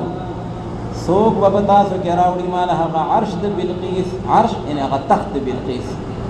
وړاندې د هغې نه چې راشي دوی ما ته مسلمین په دې حال کې چې حکم منونکي وي چې دوی لا راغلي نه وي چې تاسو ما ته حاضر کړی نو قال عفریت من الجن قال عفریت وویل یو خبیث د جناتنا عفریت ویل کېږي چې کوم دی د جناتو باغی کې چې کوم دی نو یو غټ او دارنګې چې کوم دی خبیث چې په خپل جنیت کې ډېر زیات کمال ته رسېدلی نو وویل یو خبیث په جناتو کې یو ناپاک جني څه یې وی زه به راوړم چې کوم دی دغه تخت د بلقیسه به یې تا ته وړاندې د هغې نه چې ته پورته شي د هغه ځای خپل نه ته به لا د ځای نه پاسېدلی نه یې د دې مجلس د قضا نه او ما به راوړی وإني عليه لقوي امين او بتحقیق سره د دغه تخت باندې راوړو باندې خامخا قوت والایم کار سونه دروند دی خو ما ته حاضرول مشکل نیست او امین د دې باندې امانت دارم قیمتي ملغلر دی پکې سره در دی پکې خو یو ملغلر به خپل ځای نه ځای کیږي نه ټول یې متا ته رسولي قال الذي عنده علم من الكتاب سليمان عليه السلام ورته وی چې اريد اسرع من ذلك وې دې د دینم جلد غواړم ها اته به ډېر وخت لګي نو فرمایل هغه کس چې بنز دا هغه باندې علم د کتابو علم من الكتاب ان اسم اعظم ورته یاد وکړه دا الله رب العالمین هغه مبارک نوم چې باغې سره الله تعالی اجابت د دعاګانو کوي او دا غنوم دی آصف ابن برخیه او دا سليمان علیه السلام وزیرم دی او دا هغه صحابي دی وی زبرا ولم اوس انا آتیک به دا آتیک خطاب یا سليمان علیه السلام ته دی چې زبرا وړم تا ته دغه تخت او یا دویم احتمال دا چې دا خطاب عفریت ته دی عفریت وی زبې چې کوم دی د مجلس القضاء پورې راوړم آصف ابن برخیه عفریت ته وی زبې تعالی چې کوم دی هغه وخت کې راوړم چې تا بلا سترګې د رب نه شوي او ما بتا ته حاضر کړی آتیکا دا خطاب چې کوم دی عفریت ته دی زبراوړم تا ته چې کوم دی دغه تخت د بلقیس سره وړاندې د هغې نه چې واپس شي په طرف ستا باندې هغه نظر ستا فلما رآه هغه ته یې راوړه نو بس فورا یې حاضر کو بس هر کله چې ولید هغې تخت لره چې هغې قرار نیولی دی په نزد د سلیمان علیه السلام باندې هلته حاضر دی نو وفرمایل حضرت سلیمان علیه السلام چې هذا من فضل ربي وی دا چې کوم دی نو زما د پروردګار هغه مهرباني ده دا زما خپل کمال نه دی وګوره پیغمبران خلقو ته دا درس ورکوي چې دا معجزه هم ده خو دا ګوره زما خپل عمل نه دی ځکه پیغمبر دا چې کوم دی د معجزې مظهر دی خو د هغې مظهر نه دی هذا من فضل ربي وی دا هغه مهرباني د پروردګار زما ده نو هذا یعنې حضور العرش دا تخت حاضر شو ليبلوني أشكر أم أكفر د دې لپاره چې امتحان کوي الله رب العالمین په ما باندې چې آیا د شکر ادا کوم او کنه د ناشکري کوم او هغه څوک چې شکر ادا کوي د الله رب العالمین پس په تحقیق سره د شکر ادا کوي د خپل ځان لپاره او هغه څوک چې ناشکري کوي پس په تحقیق سره پروردګار زما غنی کریم هغه بیا غنی دی الله تعالی د شکرې ته محتاج نه دی ځان سره نقصان وکړو او الله تعالی ډېر د عزت مالک دی او سخی دی قال نکروا لها عرشها وفرمایل حضرت سلیمان علیه السلام نکروا لها یعنی غیروا لها وی تبدیل کړي د دې بلقیس لپاره هغه تخت دی لږ داسې چینجز پکې وکړي مونږ ګورو چې اتهتدي ام تكون من الذين لا يهتدون چې آیا دا هدایت یافته ده زر کویږي په خبره باندې او کنه دا د هغې خلقونه چې هغه په هدایت باندې نه راځي زر نه کویږي فلما جاءت قیل هکذا عرشو هر کله چې راغله بلقیس به نو وویلی شو دې ته چې آیا دقه رنګ دی هغه تخت ستا چې کوم په سبا کې دی نو هغه تخت دقه رنګ دی نو قالت کأنه هو وویل دی چې گویا کې هغه چې دی هم دغه شان دی داسې نه وي چې دا هغه دی او بس وي دغه او دا نه وي چې نه دی کأنه هو وأوتینا العلم من قبلها وكنا مسلمین اوس دې قول کې دوه احتمال دي یا دا قول د بلقیس دی نو بیا معنا دا ده وأوتینا العلم من قبلها او راکړی شوی دی مونږ ته علم او پوهه وړاندې د دې واقعینا تاسې لا دا واقعه ما ته نه وه پیش کړې نو د مخکې نه د خدای پوهه کړې ومه چې دا صرف ملک نه دی دا بلکې د خدای نبي او رسول دی او منلې پکار دي وكنا مسلمین او مخکې نه مونږ ستا لپاره منقاد او تابعدار وو مونږ فیصله هلته نه کړې وه او یا دا قول د سلیمان علیه السلام دی چې وأوتینا العلم من قبله هدایت اسباب هغه مهیا الله تعالی وصدها یعنی وصدها عن التوحید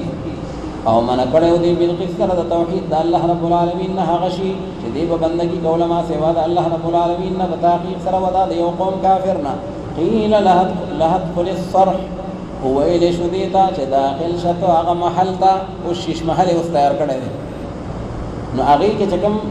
د سليمان علیه السلام هغه قصر صدارت دی نو هغه ترازا الته سره خپل چې کوم مذاکرات کیږي او د ایمان دعوت ورته ورکوي نو سره د خپل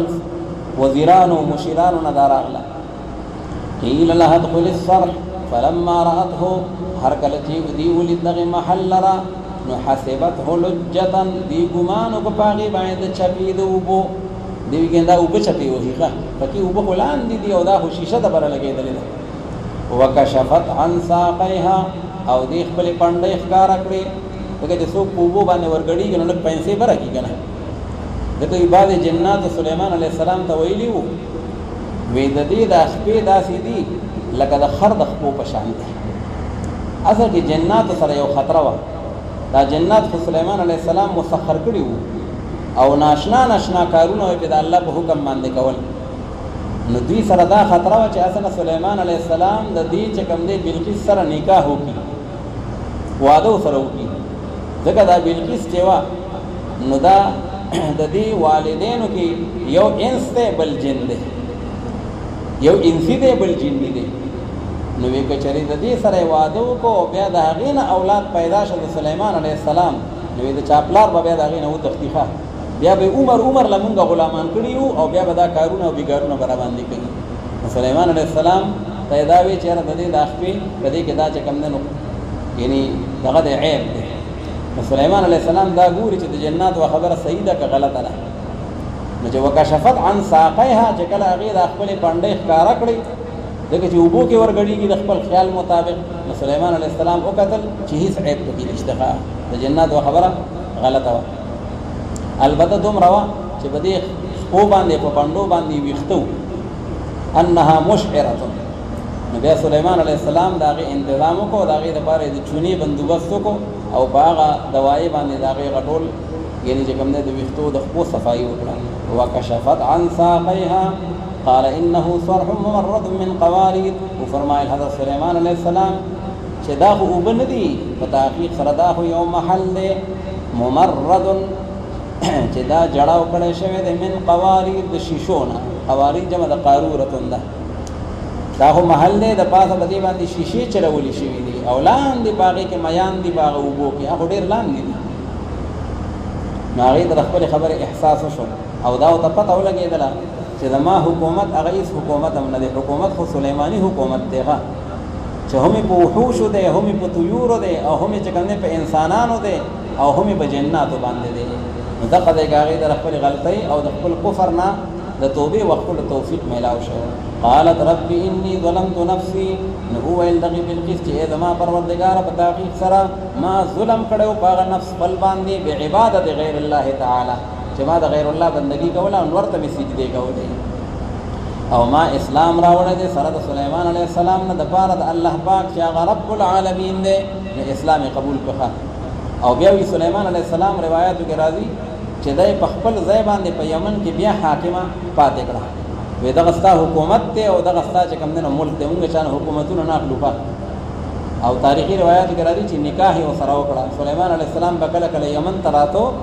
او بیا به چې کوم دی نو واپس هغه چې کوم دی خپل پایتخت ته هغې ته به واپس راتو ولقد ارسلنا الى ثمود اخاهم البته د دې واقعې نه دا چې کوم دی استدلال کول چې وګوره بلقیس چې دا نو هغه د یمن او د سبا ملکه ده او بیا سلیمان علیه السلام هم هغه په خپل حکومت باندې باقي پاتې کړی ده مطلب دا چې د خود حکومت کې نجایز دی چې ملکه ښځه شي نو اول خو دغه تاریخي روایات مختلف دي بعضو کې شته بعضو کې نشته خو که بالفرض شته نو دا شرایع د من قبلنا دي او شرایع د من قبلنا د تیرو امتونو شریعتونه به علی حجت وي چې قرآن او حدیث کې په هغې نکیر رانشي او زمونږ قرآن او حدیث کې په هغې باندې نکیر راغلی دی الله تعالی وي الرجال قوامون علی النساء او الله تعالی وي وللرجال علیهن درجه او پیغمبر علیه السلام فرمایي چې لن یفلح قوم ولو امرهم امرأة هغه قوم به چرته کامیاب نشي چې چا خپل حکومت خود ته وسپاره نو دا شرایط من قبلنا دي. او یو جواب مولانا اشرف علي تانوی رحمه الله هم ذکر کړی دی. هغه اصل کې دا مستبد حاکم نه و، یعنی حکومت خو ورته حواله کو، خدا مستقل حاکم خو نه و. حکومت خو اصل کې و د سليمان عليه السلام، او دا صرف داغه د یو نائب او داغه صرف د یو خلیفہ په حیثیت باندې و. دا بیا مستقل حکومت دی نه، گویا کې صرف په هغه علاقه باندې یو قاضي په حیثیت باندې و، او هغه کې بیا چې کوم نه نو یعنی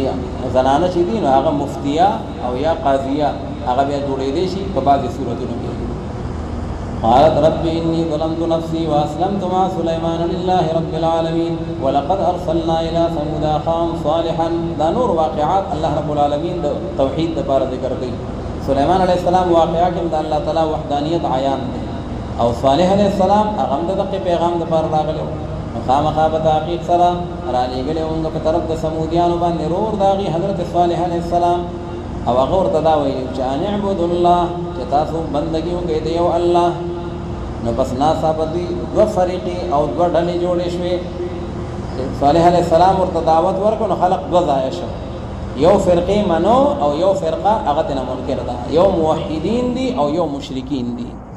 یختصمون چې هغوی جګړې کولې آپس کې د یو بل سره. وفرمایل حضرت صالح علیه السلام چې ای زما قومه ولې تاسو په تلوار باندې غواړئ هغه عذاب لره بالسیئات، عذاب په تلوار باندې ولې غواړئ قبل الحسنة مخکې د نیکۍ نه، یعنی قبل التوبة. پکار خدا نه چې الله ته توبه طایب شي، نو توبه نه وباسئ او عذابونه غواړئ هغه عذاب دی راوله. ولې تاسو معافي نه غواړئ د الله رب العالمین نه، ښایي چې به تاسو باندې رحم وکړی شي. قالوا طیرنا بک، نو وویل دغه قوم د حضرت صالح علیه السلام چې مونږ بدفالي نیسو په تا باندې او ستا په دې ملګرو باندې. نعوذ بالله وی ته ستا د ملګري سپېره یې ښه ځکه قحط پرې راغلی و. نو صالح علیه السلام ورته وایي دا ستاسو د شرک نتیجه ده او ستاسو د کفر نتیجه ده. هغې ورته وایي نه وي دا ته سپېره یې او ستا د وجه نه مونږ باندې قحط راغلی دی. وبمن معك قال طائركم عند الله. وفرمایل حضرت صالح علیه السلام چې هغه بدفالي ستاسو چې دنو هغه په نزد الله رب العالمین باندې ده، بلکې تاسو داسې یو قوم تفتنون یعنی تعذبون چې په تاسو باندې عذاب را نازلېدو واله دی. وکان فی المدینة 9 رهط، او و په دغه ښار کې کوم ښار کې چې صالح علیه السلام دی، نو و په دغه ښار کې 9 رهط 9 کسان. 9 رهط معنا 9 رجال، دغه راحت ویل کېږي یو طائفې ته او یو ډلې ته، او دا 9 کسان دي ډله ده. نو په دغه ښار کې 9 کسان چې هغوی به شرارت کو په دغه ځمکه کې، او هغوی به خیرخواهي نه لټوله په دغه ځمکه کې. څه مطلب؟ هغوی به شرک کو، بت پرستي به یې کوله، د صالح علیه السلام مقابله به یې کوله. نو صالح علیه السلام ورته الله تعالی دین پیش کو، خو هغوی ونه منله. نو آخر کې د صالح علیه السلام د قتل منصوبه جوړه کړه چې دی شهید کو،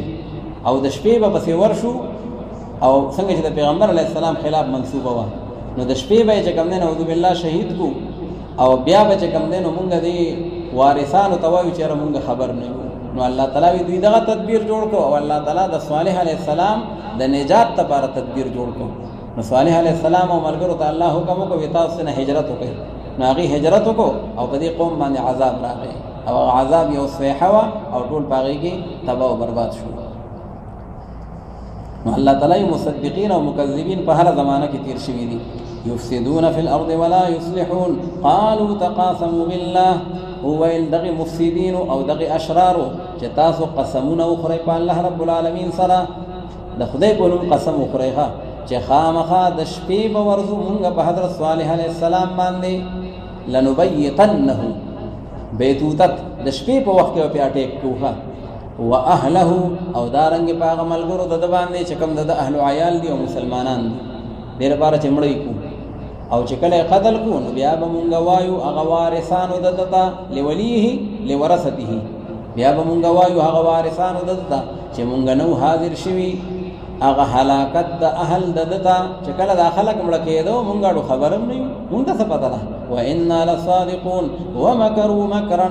او سازش جوړ کړو دې قوم د صالح علیه السلام، د صالح علیه السلام خلاف، او مونږ هم تدبیر جوړ کړی او تدبیر د پاره د نجات ته صالح علیه السلام او حال دا چې دوی نه پوهېدل په هغې باندې پس ته وګوره چې څرنګه دی انجام د هغه سازش او د هغه تدبیر د دوی هغه دا دی چې په تحقیق سره مونږ هلاک کړل دوی لره او قوم د دوی لره ټولو لره فتلک بیوتهم خاویة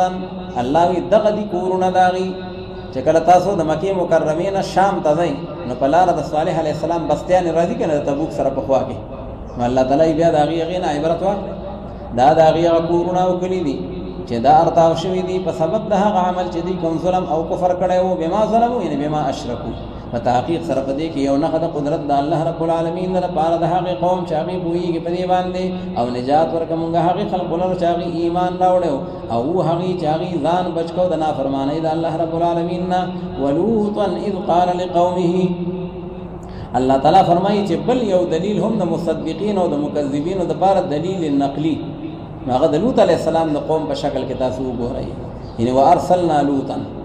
را لېږلی مونږ حضرت لوط علیه السلام په هغه وخت کې چې کله وفرمایل د خپل قوم ته چې ای راتله کوئ تاسو هغه لویې بې حیایۍ ته الفاحشه چې هغه لواطت دی وانتم تبصرون او حال دا دی چې تاسو ګورئ هم یو بل ته دومره ذلیل خلقو چې مخ په مخ باندې ښکاره په ننداره به یې دا حرکت کوه پټ پناه هم نه وانتم تبصرون نو بیا دا ابصار د سترګو لیدل شوه او ځینې مفسرین وایي دا ابصار د هغه بصیرت والا دی یعنې ښه پوهېږئ څه ناپوهه خلق نه یې لوط علیه السلام ته څونه تقریرونه کړي دي چې هلکه دا بد حرکت دی دا بې حیایي ده او بیا یې هم کوئ ښه پوهېږئ او کوئ سره د پوهې نه انکم لتاتون الرجال شهوة او آیا تاسو راتله کوئ سړو ته په حیثیت د شهوت او د خواهش پوره کولو سره ما سوا د زنانو نه بلکې تاسو داسې یو قوم تجهلون چې تاسو جاهلان او بې وقوفه یې نو هغه جواب د قوم د لوط علیه السلام لیکن دا چې دوی به ویل چې وباسئ تاسو دا ملګري د لوط علیه السلام یعنې لوط علیه السلام سره د ملګرو نه د هغه کلي خپل نه من قریتکم صدوم چې دا د هغې دارالخلافه وه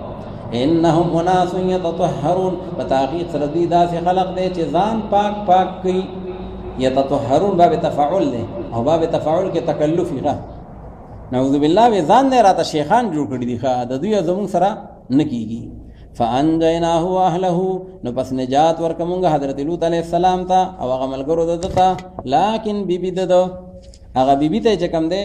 چې کومه کافره وه هغې ته نجات میلاو نه شو قدرناها مقرر کړی مونږ د هغې په باره کې چې دا د هغه باقي پاتې کېدونکو نه ده په عذاب کې او باران راوورو مونږ په دوی باندې هغه باران چې د کاڼو بارانو پس ډېر ناکاره بارانو د هغې راولو شو خلقو قل الحمد لله وسلام علی عباده الذین اصطفى تو فرمای پیغمبر علیه السلام چې ټول حمدونه او تعریفونه الله پاک لره دي او سلام دی په بندگانو د الله رب العالمین باندې هسې بندگان چې هغه منتخب کړي دي الله رب العالمین د خپل ځان دپاره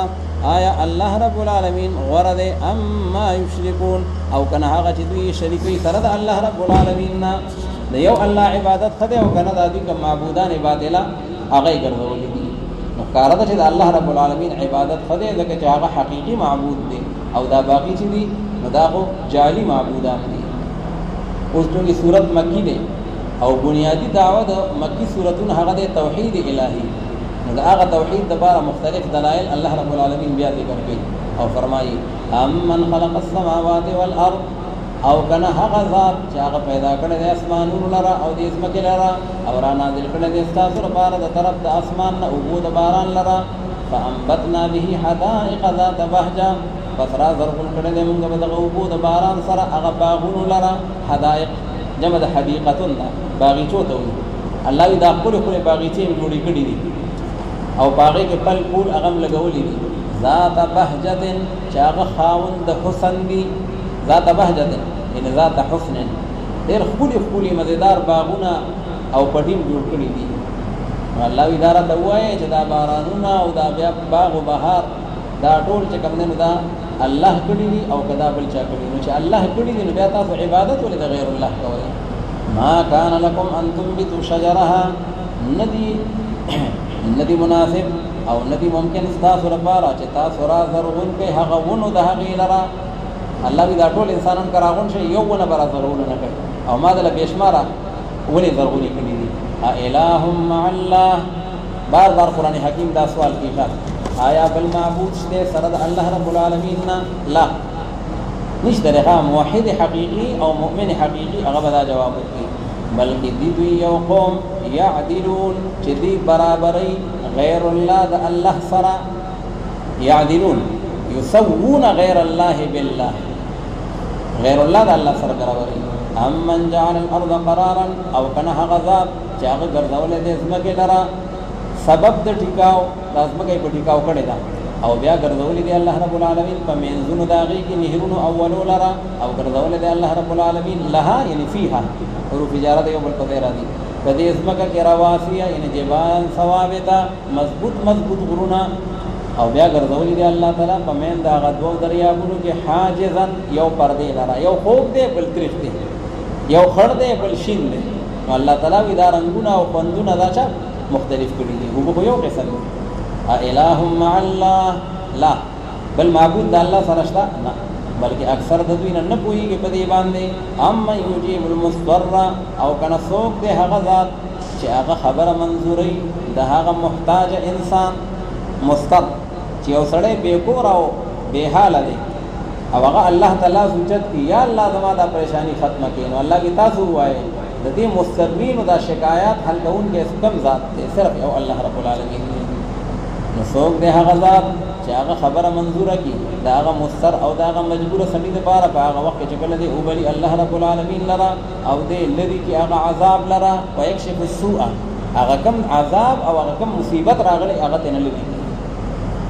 او ګرځي تاسو لره نائبان د دې ځمکې. نو آیا الہ شته سره د الله رب العالمین نه؟ لا. قلیلا ما تذکرون، خو ډېر کم تاسو نصیحت قبلوئ. اما یهدیکم فی ظلمات البر والبحر او کنه هغه ذات چې هغه هدایت کوي او لار ښیي تاسو ته په هغه تیارو د وچې او د لمدې کې. نو چې په وچه باندې ځئ نو کله وي غر د ځان دپاره علامه ګرځوي او کله چې کوم دی نو هغه نور یادګارونه ځان دپاره علامه ګرځوي، کله ستورو ته ګوري او دریابي سفر په هغې باندې کوي. او څوک دی هغه ذات چې هغه رالیږي دا هواګانې او دا بادونه چې دا یو خوشخبري ده په مخکې د باران باندې. الہ مع الله لا.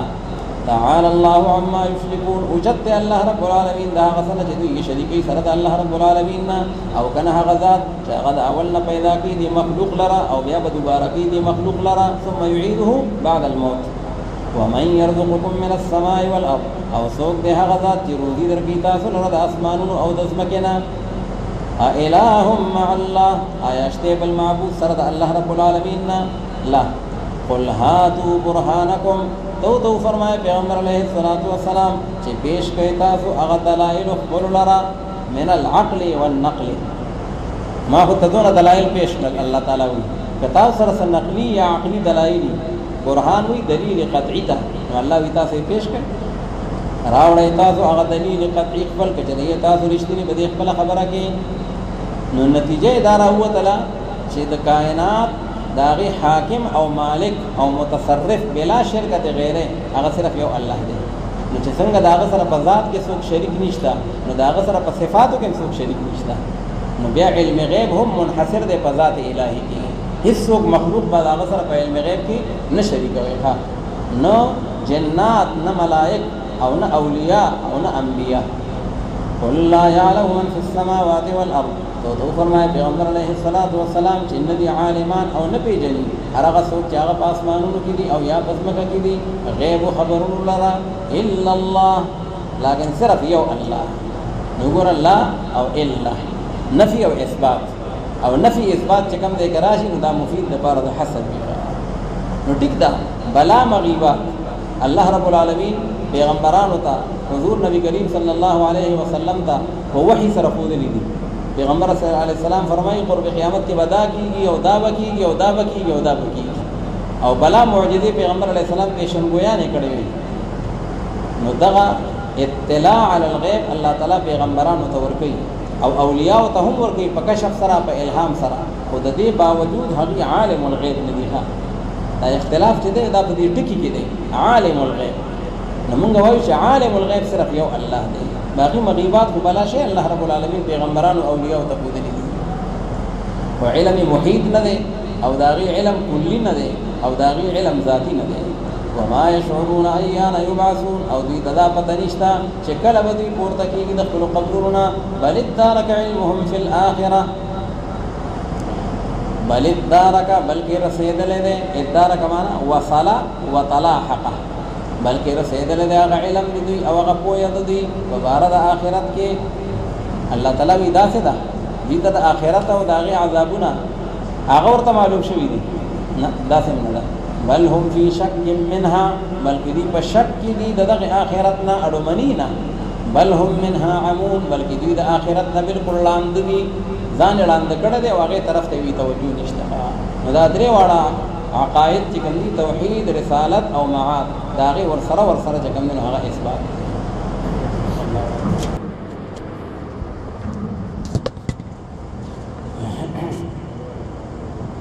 أعوذ بالله من الشيطان الرجيم. بسم الله الرحمن الرحيم.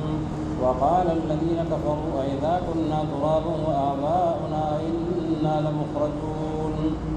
چونکہ سورت مکی دے نو هغه مضامین ثلاثه داغی اثبات دے او چې کفار وبکم باغی باندې اعتراضات یا تعجب کو او ناشنا و تخکاریدو د توحید مسله یا د رسالت او یا د بعد الموت. نو په مختلف پیرایه سره قرآن حکیم داغی د ذهنونو اصلاح کول غواړي. دا بیا داغی هغه شبهه ده چیرې یو سړی ریزه شي او ټوکړي شي او نیست و نابود شي نو بیا به دوباره ژوندی کېږي. دا دې ته عجیبه ښکارېده. وقال الذين كفروا او ویل به هغه خلقو چې هغې کافران دي چې آیا شو مونږ په هغه وخت کې چې کله خاورې شو او پلاران زمونږه نو آیا مونږ به دوباره راوځو لمخرجون یعنی من القبور، بیا به راوځو مونږ د قبرونو نه. نعوذ بالله دوی به ویله وی دا د کېدو خبره نه ده، او بیا به وي وی دا ځکه د کېدو خبره نه ده چې زمونږ نه مخکې زمونږ پلارانو ته به هم خلکو داسې وي، هغه نورو پیغمبرانو چې بیا به ژوندي کېږي. ښه نو یې کوم دی اوسه پورې یو سړی ژوندی شه.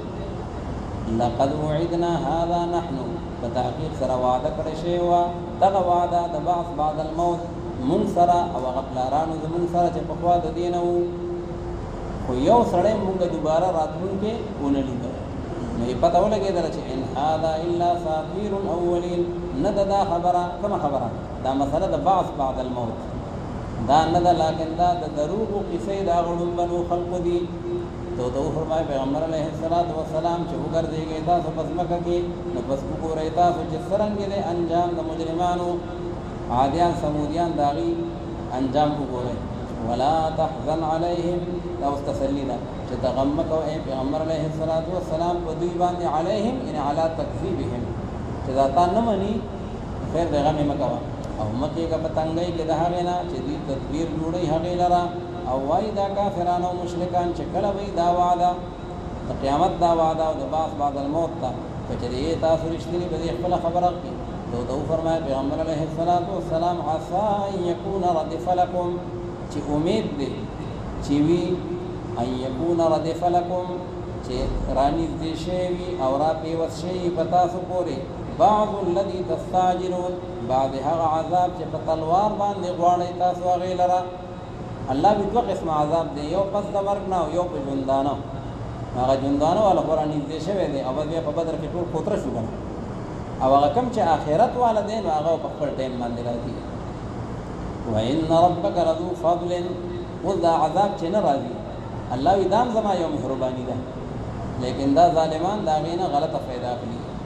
دا تخویف دی، په تحقیق سره پروردګار ستا خامخا خاوند مهربانۍ دی په خلقو باندې. لذو فضل علی الناس یعنی بتاخیر العذاب،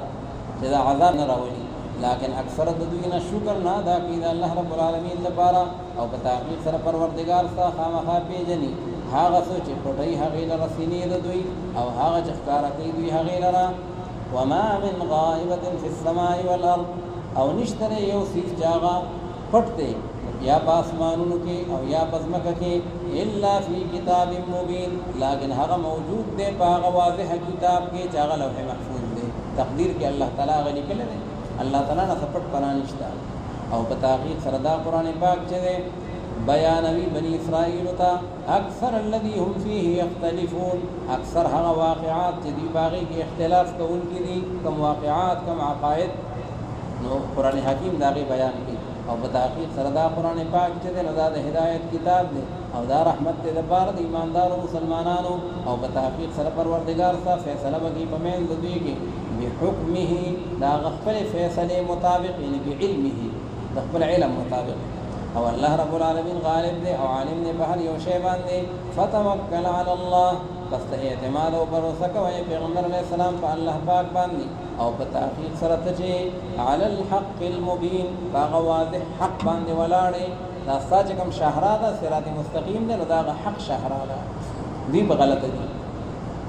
انك لا تسمع الموتى ولا تسمع الصم الدعاء اذا ولوا مدبرين اوس الله رب العالمین فرمایي چې دا کفار او مشرکین چې ته د بار بار نصیحت او ته د بار بار تذکیر کوي خو دوی راه حق ته نه راځي الله تعالی وی دا موت القلوب دي د دې زړونه مړ شوي دي ختم الله علی قلوبهم نو لکه څنګه چې مړی هغه ته څوک خبره کوي نو هغه مړی ته نه هېڅ فایده نه حاصلېږي که ته ورته یو خبره وکړي هغه له جواب نه درکوي او که ته هغه ته چې کوم دی نو هغه څه پیغام ورکوي نو هغه ته د هغې چې کوم دی نو هغه رهنمایي هغه نشي کولی نو الله تعالی دقه مثال د کافرانو هم ده دوی هسې خبرې اوري وعظ نصیحت او قرآن او سنت هغه اوري خو د هغې نه انتفاع او فایده هغه نه حاصلوي نو ګوره دا آیت مبارکه انک لا تسمع الموتى او دغه شانتي یو آیت رسول روان دی په سورة الروم کې هغه هم دغه شانتي دی چې انک لا تسمع الموتى نو د دې نه بظاهر دا معلومیږي وي ته مړو ته اورول نه کوي نو یو مسله ده چې آیا دا مړي په قبرونو کې چې څوک د هغې قبر ته حاضر شي او خبرې ورته کوي نو د دې دا خبرې اوري او که نه نو دا مسله فی نفسه دا صحابه کرامو د دور نه مختلف فیه را روانه ده حضرت عائشه رضی الله تعالی عنها ام المؤمنین او د هغې سره بعض صحابه کرام هغې وایي چې دا مړي په قبرونو کې نه اوري او حضرت عمر او حضرت عبدالله ابن عمر او نور ګڼ صحابه کرام رضی الله تعالی عنهم اجمعین د هغې موقف دا دی چې دا مړي دوی اوري او بیا وروسته امت هم دغه شانتې هغه اختلافي را روان دی خو دا څه د عقیدې مسله نه ده که یو سړی وي مړي اوري نو هغه به دې نه کافر کېږي او که یو سړی وي نه اوري نو هغه به دې نه کافر کېږي د عقیدې سره او د ایمان سره د دې خبرې تعلق هغه نشته خو البته فی نفسه د دې مسلې تحقیق څه دی چې اوري او که نه اوري نو حضرت عائشه رضی الله تعالی عنها چې کوم حضرات هغې وي چې نه اوري نو د هغې مستدل آیات قرآنیه دي وی ګوره په دې سورة النمل کې الله تعالی وایي چې انک لا تسمع الموتى په تحقیق سره ته مړو ته نه اورئ نو په دې کې اسماع راغلی ده او چې اسماع راغلی ده اورول نو د هغې په نتیجه کې بیا سماع راځي اورېدل نو چې کله اسماع نفي شوه نو سماع هم نفي شوه ځکه هغه د دې مطابع دی او هغه د دې باندې یو اثر مرتبه دی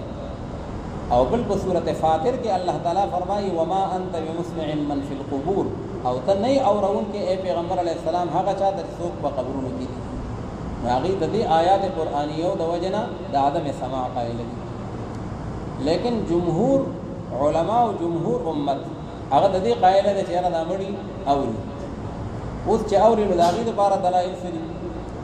نو هغې دپاره هغه احادیث مبارکه دي چې کوم بخاری او مسلم کې او په نورو صحیح ستو کې راغلي دي چې پیغمبر علیه السلام قلیب بدر کې ابو جهل او د هغه ملګري ورته وکړل او بیا راغی د کوی په غاړه ورته ودرېد او هغې ته یې وی قد وجدنا ما وعدنا ربنا حقا فهل وجدتم ما وعد ربكم حقا مونږ خو د الله وعده بیا مونته نو تاسو سره چې کومه وعده شوې وه نو هغه بیا مونته عذاب ضرور رسېده اوم څه کله نو حضرت عمر رضی الله تعالی عنہ پیغمبر علیه السلام ته وی چې حضور ته د داسې اجسامو سره خبرې کوې لا ارواح لهم چې په هغې کې روحونه نشته مطلب دا چې دې کلام څه فایده ده نو پیغمبر علیه السلام ورته وفرمایل چې ما انتم باسمع لما اقول منهم وی دا زه چې څه وامه دوی ته نو د دوی نه تاسو زیات اورېدونکي نه یې ښه یعنې دوی ستاسو نه زیات زما دا خبرې اوري فإلا أنهم لا يجيبون صرف دومره ده چې دوی جواب نشي ورکولی او که دوی ته د جواب حق او اختیار وې نو دوی به ما ته ویلي چې او مونږ هم د الله هغه وعده رښتینې بیا مونږ ته عذاب سره مخ شو او په عذاب باندې ککړ شو نو یو خو دې حدیث د بخاری نه دا معلومیږي چې را مړي په خپل قبرونو کې هغه دا سماع کولای شي او دا اوري. او بل د مسلم شریف حدیث ته او د نورو کتابونو چې پیغمبر علیه السلام فرمایي چې دا مړي په خاورو کې او په قبر کې کېښودل شي او دا خلق ته روان شي. نو اذا خلق چې روان شي نو حتی انه لا يسمع خفق نعالهم اتاه ملکان، دې دتلو د خو هغه کشار اوري تر دې چې هغه د دوه فرشتي راشي او بیا دا غنه تاسو نه کوي من ربک ما دینک او ما تقول فی حق هذا الرجل. نګورا حتی انه لا يسمع خفق نعالهم، نو نحو کې وي واذا حتی چې راضي نو دا راضي لپاره د ترقې د ادنان اعلا ته مونږ وایو اکلت السمکه حتی راسها، مې میو وخوړو تر دې چې دا هغه لکې مې هم وخوړه هغه سر مې ولا هم وخوړو. نو چې د مې سر خوري نو نور مې هو په طریقه ولا سره خوړلې ښه دغه چې خو دا غینا سره مشکل دی باقي ګاډو کې دی او هغه کې مشکلات. نو مطلب دا چې دا مړې چې دې خلق دا اقوال او دا غي خبرې او کلمات ټول اوري تر دې چې دا غي د قوغه کشارم اوري. نو دې حدیث مبارک نه باقاعده سماع د اموات دا غي ثبوت راغله دي. و دا آیتونه چې کوم راغلي دي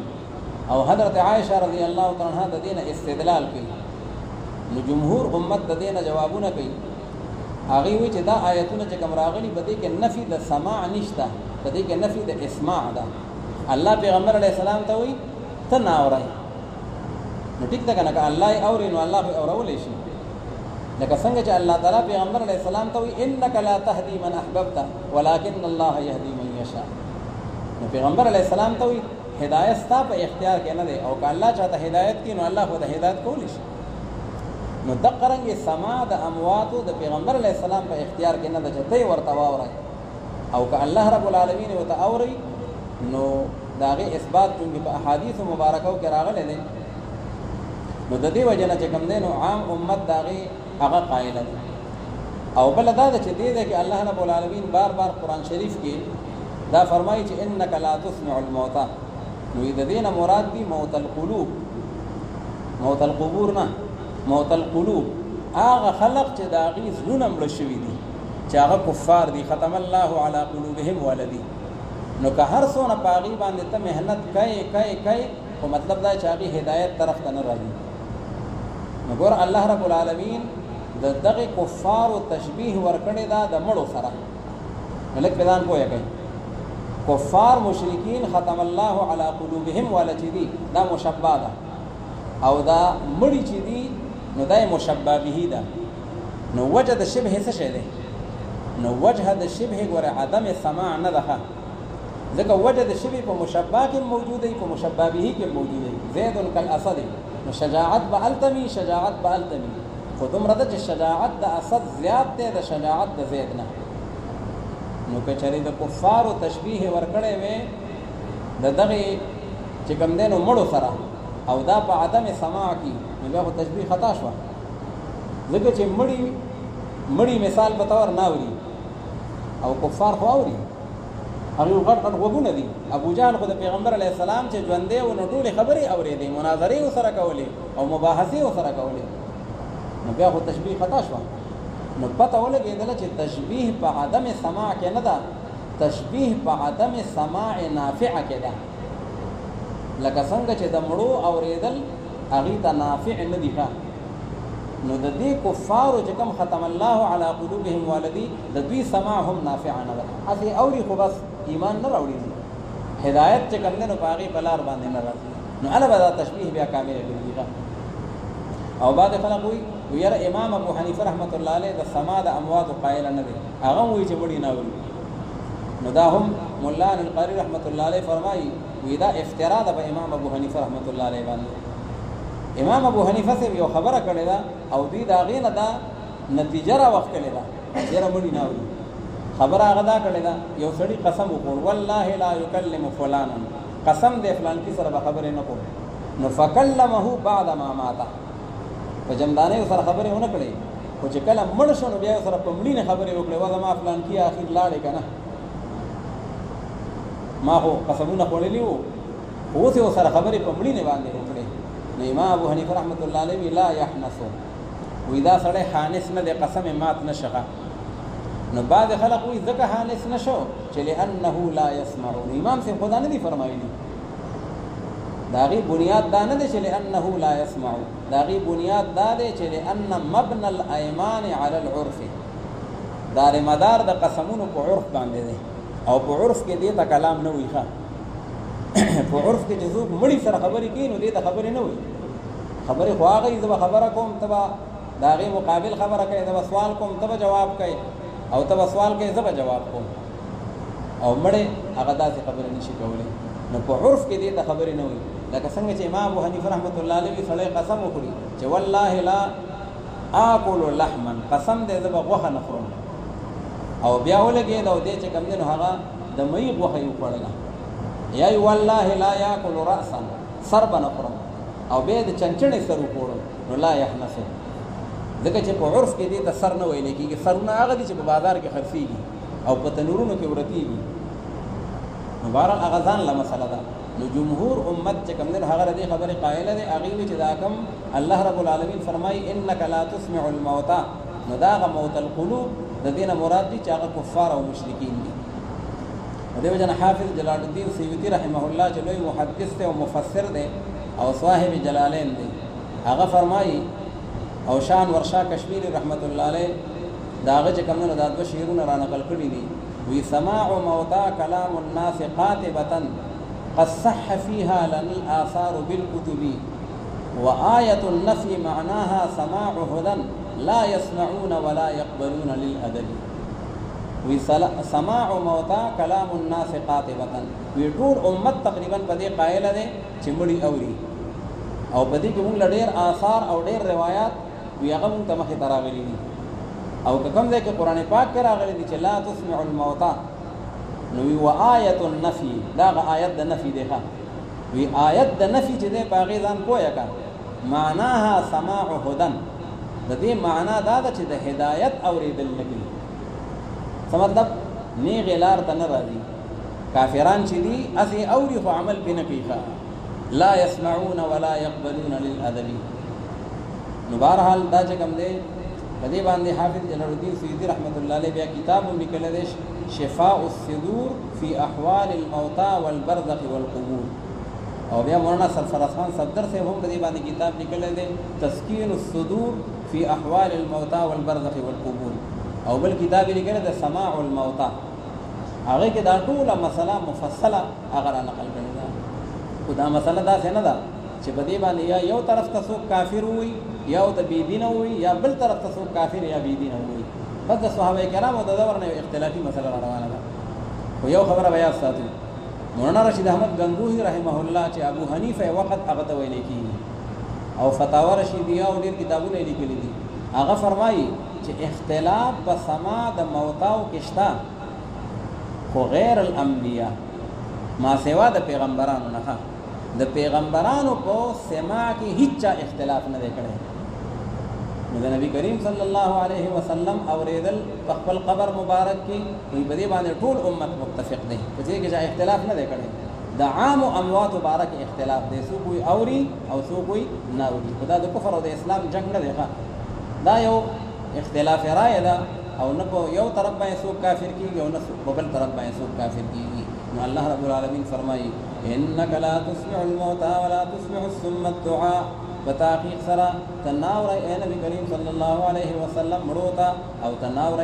هغه کڼو ته بلنه لرا کون تخپل आवाज نشه رسولې الله دې مثال لکڼو دې اذا ولوا مدبرين هغه وخت چې کله دوی واوړي په دې حال کې چې شا کون کی وي او نه ته پیغمبر علیه الصلاۃ والسلام هدایت کون کې اړندو تا دا گمراهي دا غینا ان تسمع الا من يؤمن بآياتنا وګوره دې آیت دینه پته ولګل چې سماع نافع مراد ده کافران خو اوري خو سماع نافع نه ده ان تسمع الا من يؤمن بآياتنا تخناوري لكن هغه چاته چې ایمان راوړي په آیاتونو زمون باندې چې کوم مؤمن مسلمان دی الله وي ته هغه ته اوري ځکه هغه ته سماع نافع ده کنه ابي ایمان راوړي او هغه باندې عمل کوي نو پس هغه منون کی دي او هغه اسلام راوړون کی دي واذا وقع القول عليهم اخرجنا لهم دابه من الارض مخکم الله تعالی د بعد الموت ذکر وکړو او دا بیا د بعد الموت تذکرہ ده. الله فرمایي چې قرب قیامت کې یو د قیامت په علاماتو کې علامه ده دابة الارض، یو عجیبه ځناور دی او هغه به د صفا د غر نه راوځي او بیا به چې کم دی نو هغه خلکو سره خبرې کوي. حالانکه ځناور خو خبرې نه کوي او هغه به خلکو سره خبرې کوي او دا به وایي چې ان الناس كانوا بآياتنا لا يوقنون. افسوس دی خلکو د الله تعالی په آیاتونو باندې یقین نه کوي. او بیا د هغې نه پس د قیامت نور علامات به واضح شي او بیا به نور د مغرب نه راوخېږي او توبې دروازه به بنده شي. نو الله وایي د هغې نه مخکې ځان له علاج وکړئ، ایمان راوړئ. وإذا وقع القول عليهم او په هغه وخت چې کله واقع شي القول یعنی قول العذاب، هغه وینا د عذاب په دوی باندې نو راو به باسو موږ د دوی دپاره یو ځناور د ځمکې نه دابة من الارض تکلمهم چې هغه به خبرې کوي د دوی سره چې په تحقیق سره دا خلق چې دی مو دوی په آیتونو زموږ باندې یقین نه لرو. ویوم نحشر من کل امة فوجا، دا ټول هغه تخفیف اخروي دی. په هغه ورځ باندې چې راجمع به کړو موږ د هر یو امت نه یو فوجا یعنی طائفة. دی فوج ته ځکه فوج دا یو طائفه ده، یو ډله ده، یو فوج لره او یو طائفې لره د هغه چا نه چې هغې تکذیب کړي په آیتونو زموږ باندې. فهم یوزعون، یوزعون معنا یحبسون، نو پس دوی به یا یمنعون، دوی به منع کولی کېږي، دوی خو به نیغ رواني فرشتو ته به الله تعالی وایي رامنې کوي، حساب کتاب سره وکئ، تپوس ترې نه وکئ. حتی اذا جاءوا قال کذبتم، تر دې چې کله هغې راشي په طرف د محشر باندې نو وایي به الله رب العالمین چې ای تاسو تکذیب کړی په آیتونو زموږ باندې او تاسو پوه نه وئ په هغې باندې په اعتبار د علم سره په هغې احاطه علمي نه وکړئ. اما ذا کنتم تعملون، او که نه څه شی دی هغه چې تاسو هغې لره عمل کوونکي وئ. ووقع القول عليهم، او ثابت بشي هغه وینا د عذاب په دوی باندې په سبب د هغه چې دوی ظلم کړی و، نو په دوی به بیا خبرې نه کوي. الم یروا انا جعلنا الليل ليسكنوا فيه، دا هم دلایل عقلیه دي. نه ګوري دا خلق دی ته چې په تحقیق سره ګرځولی دی مونږ شپې لره چې دوی آرام حاصلوي په هغې کې، او ګرځولی دی مونږ ورځې لره مبصرا، هغه ذریعه د رڼا. ورځ چې ده هغه روښانه ده، هغې کې نور راغتی دی او خلق پکې هر څه ویني. په تحقیق سره په دې مذکور بیان کې خامخا نښې د قدرت د الله رب العالمین دي دپاره د هغه قوم چې هغه ایماندار وي. ویوم ینفخ فی الصور، دا بیا تخویف دی. او په هغه ورځ باندې چې پوک به وهلی شي په شپېلۍ کې، اسرافیل علیه السلام په شپېلۍ پوک وهي. نو یو نفخه اولا ده او یو نفخه ثانیه ده. نفخه اولا سره به ژوندي خلق دا به ټول مړه شي او بیا به 40 کاله مړه، او بیا به نفخه ثانیه سره خلق دوباره چې کوم دی د قبرونو راپورته کېږي. واذا القبور بعثرت، دا مشهور قول دی چې دوه نفخې دي، نفخه اولا او نفخه ثانیه. او یو قول دا دی چې 3 نفخې دي، اول 2 نفخې دي، یو نفخه فزع ده او یو بل نفخه صاعق ده. ځکه یو دی کې قرآن پاک کې راځي ففزع من فی السماوات، او بل دی کې راځي فصعق من فی السماوات. نو چې اول شپېلۍ ووهي نو دا خلق په ټول ویریږي، دا نفخه فزع ده. او بیا چې کله دویمه شپېلۍ ووهي نو دا خلق په ټول بېهوشه شي او بیا به مړه شي. او بیا چې درېیمه شپېلۍ ووهي نو خلق به بیا راپورته کېږي. نو الله رب العالمین هغه د قیامت منظر ذکر کوي چې په هغه ورځ باندې چې پوک وهلی شي په شپېلۍ کې، نو بس وبیانېږي هر هغه څوک چې هغه په اسمانونو کې دي او هر هغه څوک چې هغه په ځمکه کې دي، الا من شاء الله، لیکن هر هغه څوک چې وغواړي الله رب العالمین هغې لره نو هغه به لا مړه نه وي. الا من شاء الله دا څوک دي؟ نو یو قول دا دی چې دا مقربین فرشتې دي، اسرائیل علیه السلام او میکائیل علیه السلام او جبریل علیه السلام او اسرائیل علیه السلام. دا په اول کې نه مړه کېږي، نور مخلوق به مړ شي او دوی به لا ژوندي وي. بیا به الله تعالی دوی ته حکم وکړي، نمبر وار اسرائیل علیه السلام ته وایي چې د دوی دا روح هم واخله، نو هغې به مړې شي. بیا به الله تعالی په خپل قدرت لایقه سره د اسرائیل علیه السلام روح هم واخله، هغه به بیا وفات شي. او یو قول دا ده چې دې نه مراد شهدا دي، الا من شاء الله، ځکه شهداو ته الله رب العالمین یو داسې حیات ورکړی دی، بل احیاء ولکن لا یشعرون. هغه خو په هغې باندې مرګ راغلی دی، طبعي موت،